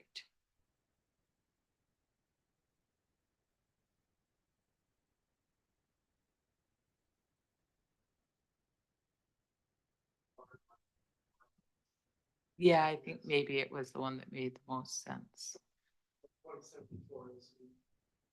Yeah, that's when it starts going up of the three really big ups in the middle. And then the next really big up is 2099. Well, I think 2079 is another big up. Oh, yeah, so there's three big ups, 2074 to 78, 79 to 83 is the next bigger up. And then third big up is 84 to 88. Yeah. And then, but that gets us, there was another graph that showed the funding that corresponded to this. Maybe it's 2 slides forward from here.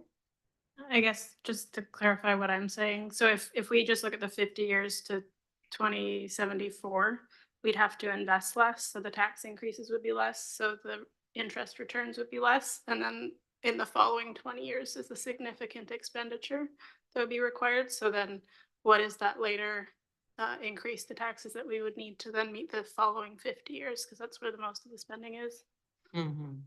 So happy to break it down to 50, but I think we should look at the waterfall effect of doing so, because we won't be realizing the same investment returns with a lower investment. Yeah, there's definitely lots of different ways to slice and dice it, and I like that the report was prepared with 100 years. It's a nice round number. It's certainly a long time. It's a lifetime, if you will. So there is a motion on the floor for an amendment to include a look at the 50 years following. So to sort of break it into two pieces, the first 50 years and then the latter 50 years. And I'll open it up to Taylor. The discussion should be on the amendment?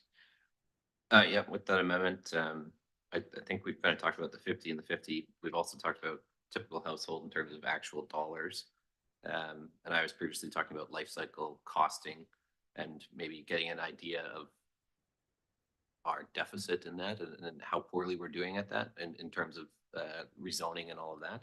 But also the impact that that could have if we integrate that into our rezoning and our land use planning, et cetera, because again, that will offset the 50 years. And then the other comment that I had is that how often are we going to be revisiting this? It sounds like you did this in 2019. We're 5 years later and we're doing it again. So 100-year plan is maybe great, but if we're going to revisit every 5 or 10 years, maybe it's much more practical to focus in on 30 years. And then we're just going to revisit in 5 years and we can do another 30 years. And it's that much more precise and useful for us.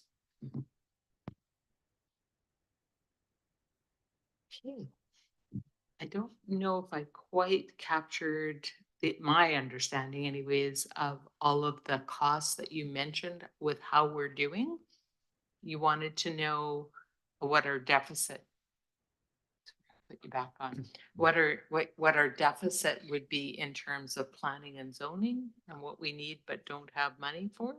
Yeah, so one of the recommendations is life cycle costing. And we've had this conversation about taking up debt to buy new things and enjoy it now and put away money to pay for it in the future and maintain it. And that's all relative to current users. But we again have this huge opportunity with the amount of development that is about to happen. And the only way that I can see us getting more money and more juice out of the squeeze in terms of what's happening in Colwood and what will continue to happen in terms of these recommendations is that life cycle costing being built into our future land use decisions. So I guess what I'm wondering is where are we at right now in terms of what do we do? And I'm assuming that it is not meeting the mark as to say somebody applying for a subdivision or whatever is not actually contributing their fair share. And what would it look like if they were, and we actually build that life cycle costing in such that what would the impact be on the recommended increases to taxes and fees to achieve that sustainable funding levels?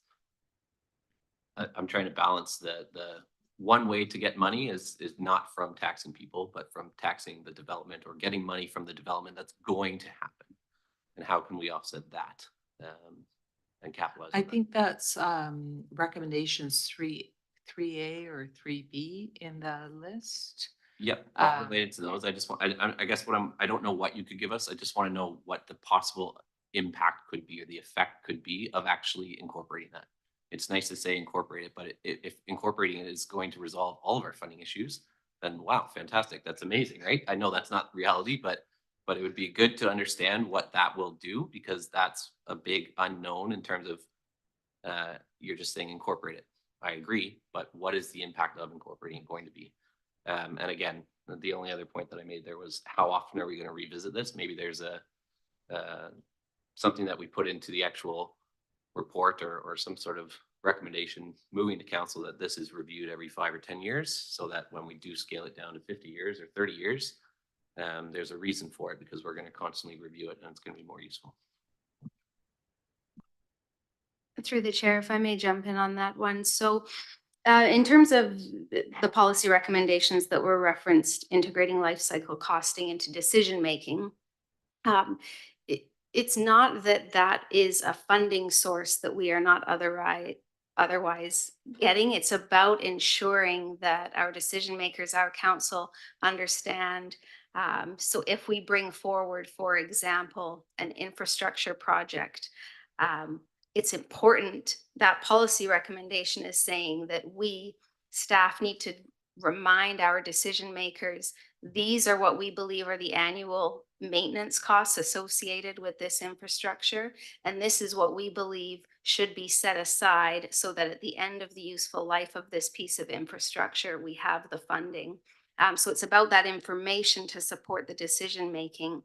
It's not to suggest that there's revenue that we could be getting additionally from development to pay and to help fund what we're setting aside. But it's about bringing forward that information.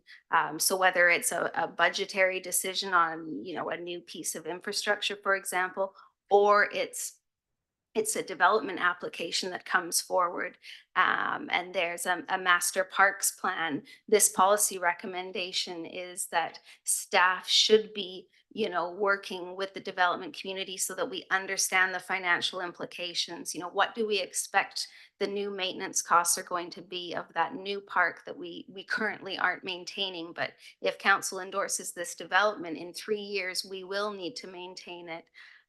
So that's what those policy recommendations are speaking to. Christopher, did I capture that?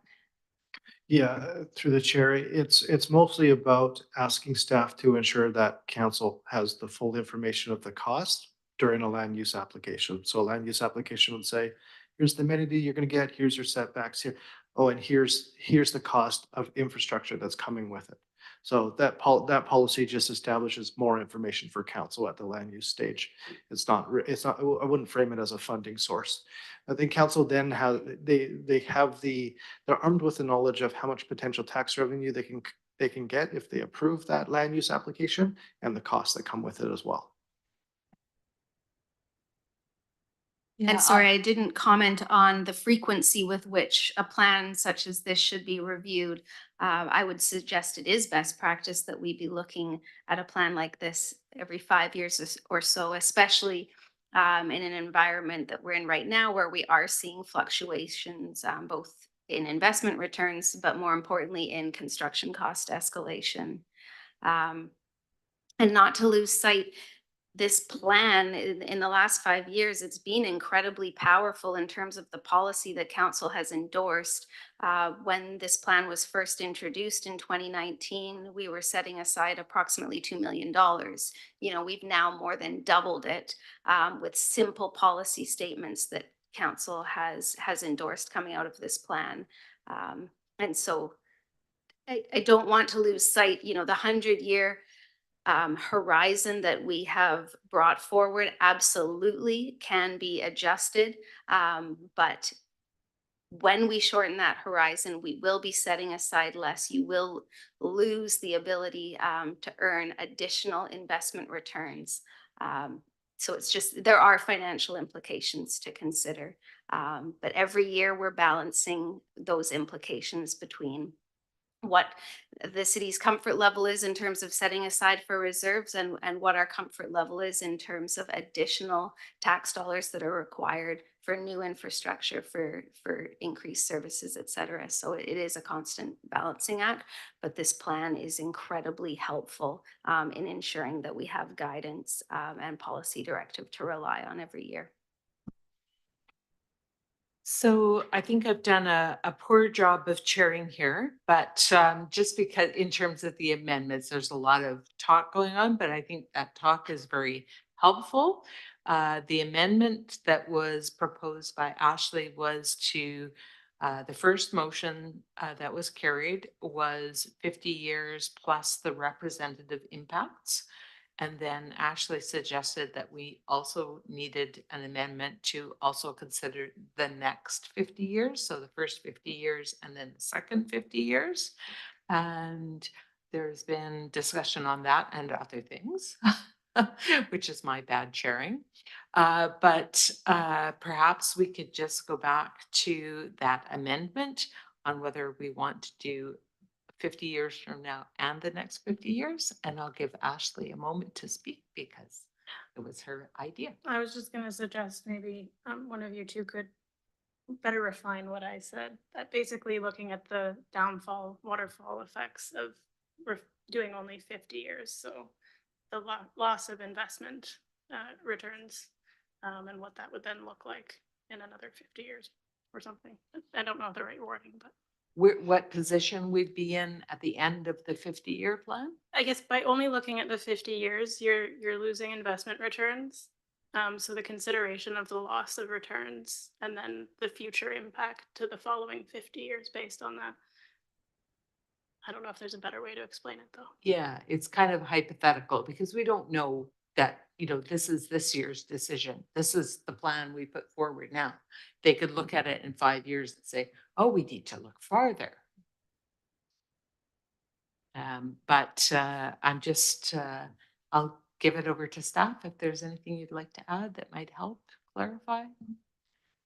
Through the chair, I understand the feedback there. I mean, ultimately, right now, the 100-year timeline of this plan assumes average balances that we have, and those are what are driving the investment returns. So as soon as we expand or decrease that timeline, it's going to affect the investment returns under the plan. And so my understanding is we're going to look to return with a 50-year horizon and then understand, okay, where are we in terms of what funding we've set aside for our infrastructure, and then what does the next 50 years look like? Because it will be different from the first 50. Okay. All right, then I will call the question on adding the implications of the next 50 years in. Is anyone opposed to that? Not seeing any, that's great. So we have 50 years, representative impact, the next 50 years. And then I also heard Taylor ask for the life cycle costing for developments that are going to happen in the next short term, I'll say in the next 50 years. And how often we do the sustainable infrastructure plan, those there should be information come back to the committee on those aspects as well. Did that cover what you suggested? So the life cycle costing, the developments that are about to happen, how that 3, A, B, and C would impact that. And how we renew or what the interval is for renewing our sustainable infrastructure plan once we have one. Look at that, she's been typing away. Next 50 years. And then you could change your period into a comma and add life cycle costing. Yeah.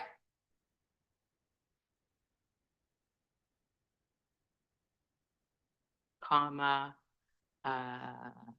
development that happens in the next 50 years.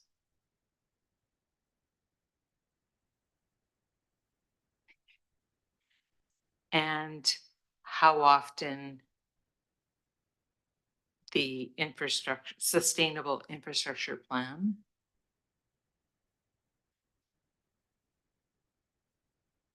will be reviewed.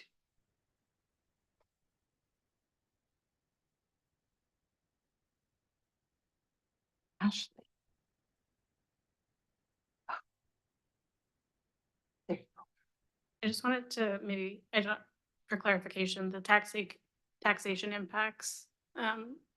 Stuart, did you want to see them for the 100-year and the 50-year? I think it'd be good to see both. The way it reads, it sounds just for the 50-year. Yeah. And then just on the amendment for clarity, maybe the investment returns and the impact on the following 50 years. So like not the first 50 years, but the, yeah. Thanks.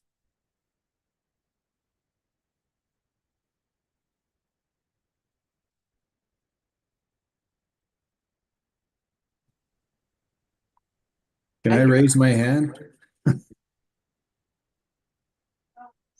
Oh, yes. Sorry, we're trying to figure out where the sound's coming from, Don. The ghost in the box, yes. I apologize. I know everybody's looking at a screen and I'm guessing at what's going on there. But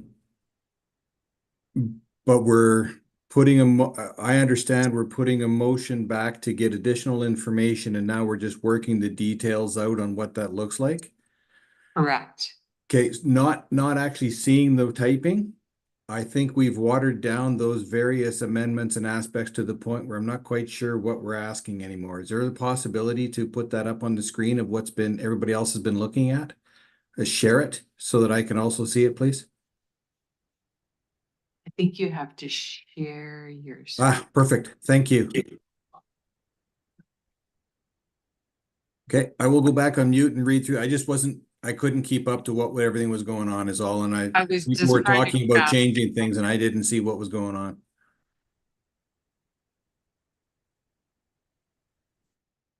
We're just giving Marcy a moment to see if she can bring the motion that we were trying to craft on the screen up so that you can see it, Dawn. It's there. Thank you. It's funny, you could see it and we couldn't all of a sudden.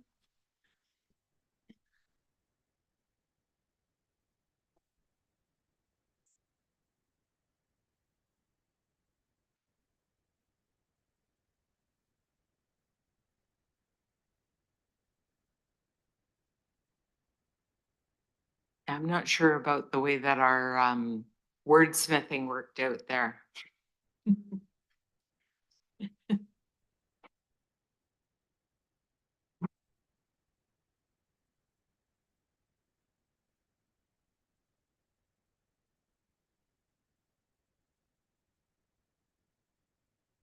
Okay, I'm going to Stuart then. Thank you, Chair. I don't wanna rain on Taylor's parade here because I agree with him, what he's asking for. I'm just in the motion, when we add the bit about life cycle costing, one of the recommendations was just, that life cycle costing be done as an ongoing basis for, reviewing rezoning proposals and stuff like that. So I think it's one of the sort of 8 recommendations that were a part of the original report. So to me, it's confusing. I don't think we need more than that. I suspect that we're probably all believe the life cycle costing should happen. So I'm not sure what we're asking for beyond that. And again, I think I'm unclear about the development that happens in the next 50 years. Again, I understand what the request is. I mean, yes, there's going to be a lot of development in the next number of years. And yes, you know, if there's, let's be honest, if there's money to be had, we should get it now because we ain't going to get it after it's done. So again, for me, it would be it's unclear what we're asking for in that little section of the motion. And I'm not sure that, I mean, you guys tell me, is there more you can give us there that's easy, or are we doing something? Is it already going to happen, or is it way too hard, or is it a brilliant motion and I should shut up? Just let me know.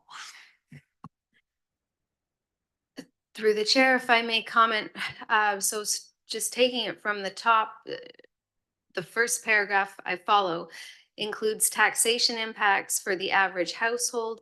My interpretation of the committee's commentary was that you would like to understand the financial implications, both taxation and utility fee impacts on the average household of the plan. And I had commented that we could certainly provide that within the next 5 years. The last paragraph, provide feedback on the impact of the investment returns and the impact on the following 50 years. That I follow. There will be a difference on the investment returns under a 50-year horizon versus a 100-year horizon. Life cycle costing, development that happens in the next 50 years. I don't believe there's any direct information we can provide. Those two policy recommendations are speaking with respect to the expectation that staff will bring forward fulsome information to council when decision-making occurs, whether it's at budget deliberations or whether it's for a development decision. So unless committee can clarify that, I would suggest what is highlighted there be removed. Okay, Or please Ashley, if you'll clarify. forgive me, I'm just gonna go to Taylor, so, because I was trying to put his thoughts in there. So Taylor, you're on. Maybe you can clarify the life cycle costing part? Okay, so first off, I want to understand, maybe it's a very simple answer. Are we doing it right now? Or is it not being done right now? And this is saying, let's start doing it. If we are doing it right now, I guess I'm just trying to get a sense of what's the difference between what we're doing right now and what this recommendation is. Is there a delta there? We're going to get this much better at it and this much more fidelity and that much better data. The second part is ultimately, if we start accounting for it, assuming maybe we're not, is there a means to start incorporating some of those costs into development such that we are able to get funding to account for it? So if we start saying, hey, it's going to cost $500 for this new building because users are going to use the road and it's going to break down sooner, and we start adding in that $500 on permits and land zone or zoning and permitting and that sort of thing, so that we can actually start to get some benefit from the fact that we are accounting for life cycle. So to directly answer your question, are we considering life cycle costs when we are making decisions? Yes. Can we improve that? Absolutely. So with budget deliberations, we are expected that we are going to inform council of the associated maintenance costs of any capital infrastructure decision that's made, so that council can consider the implications, because it's not just the one-time upfront spend, but it's also the fact that we must now tax $10,000 a year to ensure that we have, for example, the software maintenance budget to support that. So that is happening. With development, I would suggest we certainly have room for improvement. Often it's a qualitative look. We know that we will need to maintain this park or, this sidewalk infrastructure, but we don't have, I would suggest, helpful cost estimates at the time. In some instances we do, and in others we just don't have the granularity in the proposal. So this is certainly an area where we can improve. In terms of the linkage of funding from development to support ongoing maintenance costs, certain city services are funded on a user fee basis. So it is important, it absolutely is important that we're capturing those ongoing costs so we can ensure, are our building permit fees funding the costs associated with our building permit activity. That's incredibly important. And in other aspects, service delivery is funded through property taxation, and we don't set varying tax rates for new development versus existing ratepayers. I hope that answered It does. your And question. maybe I'm just naive to this, but if somebody comes to me and says, I want to develop this lot, and I can do a life cycle costing analysis then and there, and I can say, yeah, you can develop it. Your permit is going to cost $500 versus $300 because I've accounted for some life cycle costing and I built it into what their permit's going to cost or whatever fees that we can collect. Is there an avenue there where we are employing life cycle costing in a meaningful and impactful way in terms of actually getting something out of it, other than just considering it and putting the number down on a piece of paper for the next time we do the analysis? Is it just data, or is there a means to actually benefit from it? I would suggest not on that level of granularity. So, yeah, because I wondered that too when I read the report, 3A, B, and C. All three relate to subdivision and development. And if 3A, B, and C were considered such that they would be added to the development cost charge bylaw, then they would be funding development, but only, I think, in sort of that very different way, maybe. But that's what I was wondering too. Chris?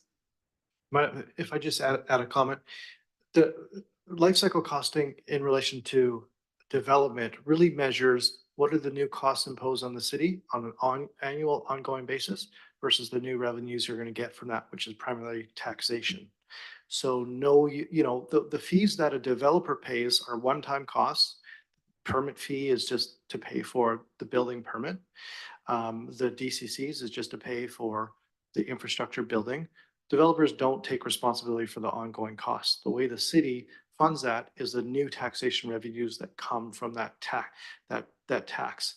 So what's being proposed in the policy is that we provide council with the information for a land use application that says you're going to have to pay in perpetuity now this cost of service, and in perpetuity you're going to have this new funding source being new taxation. How do those compare? Are you ending up with an annual surplus or deficit if you approve this land use application?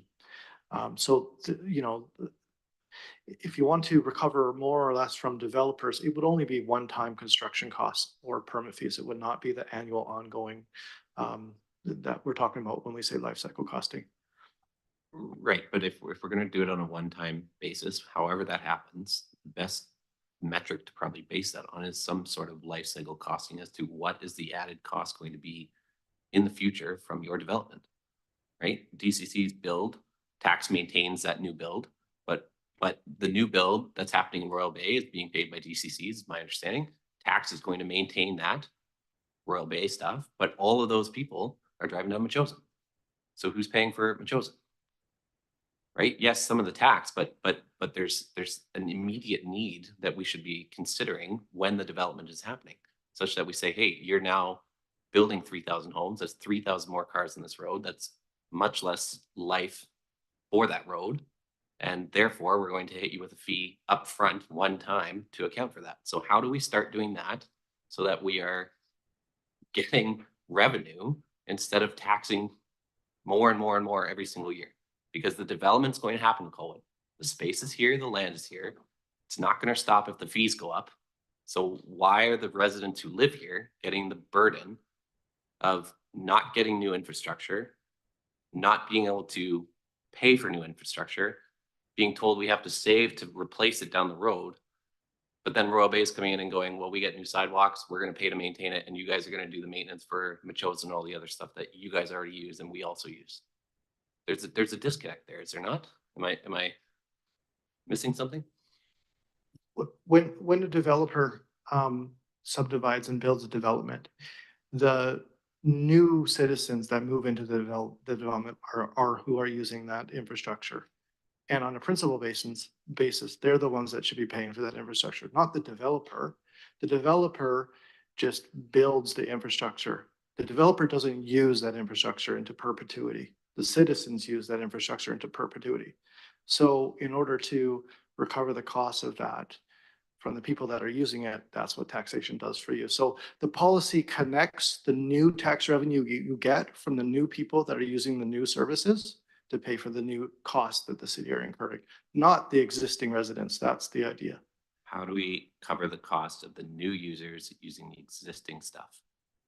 Because the existing stuff gets much more impact from the new users on top of everybody who's already here. So what I'm trying to figure out is how do we get that covered in a more efficient, more complete manner so that we are not just left on the hook as the rest of Colwood, as Royal Bay gets built out beautifully, and then they drive through our roads and our roads have potholes and no sidewalks and et cetera, et cetera. Through the chair, what may be helpful is to bring committee background information in terms of the development-related revenues that the city collects for many of our service areas, infrastructure classes. In short, the answer is development cost charges are intended to fund the impact of development on the city's infrastructure. And the city has a number of DCC programs in addition to community amenity charges that are collected that are intended to fund amenities that are often desired because of the growth in the community. So that is certainly outside the scope of this plan, but perhaps that information would be helpful to understand what development revenues are generated in the city and how they're used, and to provide that context. Perfect. I'll go to Ashley. My screen will work with me. I guess just if Taylor isn't wanting to remove that piece of it, I think it should perhaps be a separate piece that we also consider and vote on. Because I think it's separate from the part that I added. Okay, so I'm hearing that the mover, let's just take out the life cycle part and maybe that leaves us with a cleaner idea of what we're bringing back from this report. And then separately, Jen, I think that's a really good discussion to have. It's one that I've heard from lots of people in the community. So that's a good thing to bring back to the community separately. Would you prefer a motion so that it's somewhere and you don't forget it? Certainly. Okay, we'll at the bottom, we'll come to another after we get through this motion. Does anyone have anything that they have is not in our motion that you would like in this motion for what's to come back to us? I'm not. Oh, Ashley, go ahead. I just want to make sure that the second piece of the first motion includes the taxation impacts for the average household for the 100-year and the 50-year. I don't know if that's clear for you or if it should be specified in the motion. So I think the taxation impacts and utility fee impacts based on the 100-year plan, but also based on the 50-year plan. Okay, we're getting quite messy here because we hadn't voted on our amendment yet, but that's fine. We'll I had raised as a long as we couple- get to the end here and everyone agrees, no one's going to worry about which part got moved first.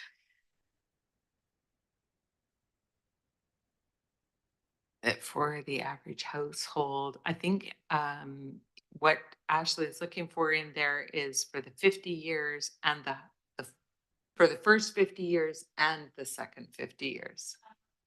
No? On the exist, and I think, and I've raised this before, and what he was suggesting, that the taxation impacts on the current 100-year plan that's been proposed, Okay. as well as the different, like, what's the What difference it yeah, makes to only look at 50 exactly, years. yeah.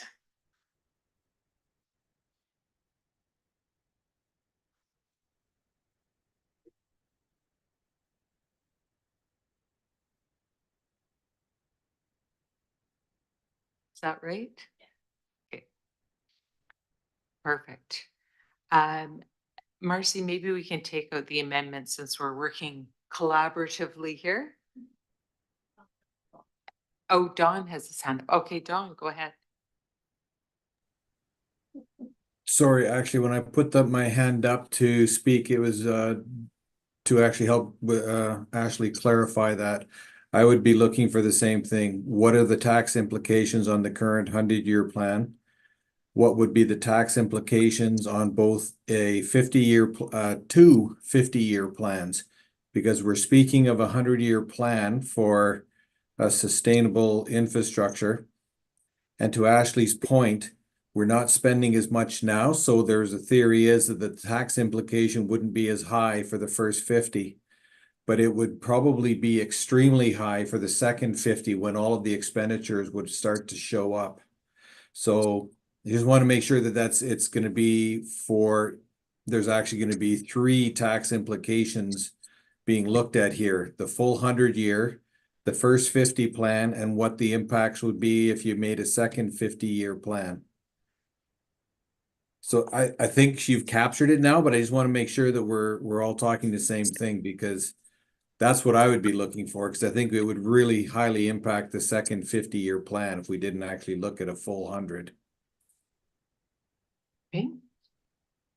And I'm happy as long as we get the information so that we're making an informed choice. Because I don't have a lot of faith in 100-year plans. But That's fair. Yeah. We have a 25-year plan at where I work, and we review it annually. So, okay, but you great. do have to save for the future. Otherwise, you will be impacting your future citizens who may still be you. Yeah, absolutely. All right, so we have a motion crafted that we've all had something to say about. Is everyone happy with the motion that's in front of us, or are there any further amendments that you feel are necessary? Not seeing anybody. Okay, I will call the question then is on the motion that is on the floor here before us, that staff bring back to the committee with financial implications on a 50-year plan, and that it includes taxation impacts and utility impacts for the average household on the current 100-year plan, and also on the 50-year plan, and if there's a 50-year plan, the subsequent 50-year plan. And further that, that's what the second part is. Never mind. That's the third plan. There's a 100-year plan, which is what was presented tonight. Then we've suggested looking at a 50-year plan. And then we've said, if we're looking at a 50-year plan, look at what the impact of only looking at 50 years is on the following 50 years. All right, everyone is in agreement? Raise your hand if it is unanimous. Thank you so much. All right. I can't believe how long that took, but I think it was very good that we took the time to do it right. I've got the wrong thing up. It is now looking for an adjournment. Moved by Ashley. All in favor? It is carried. Thank you so much for being here, Dawn. I'm sure it's very late. Good night, everyone.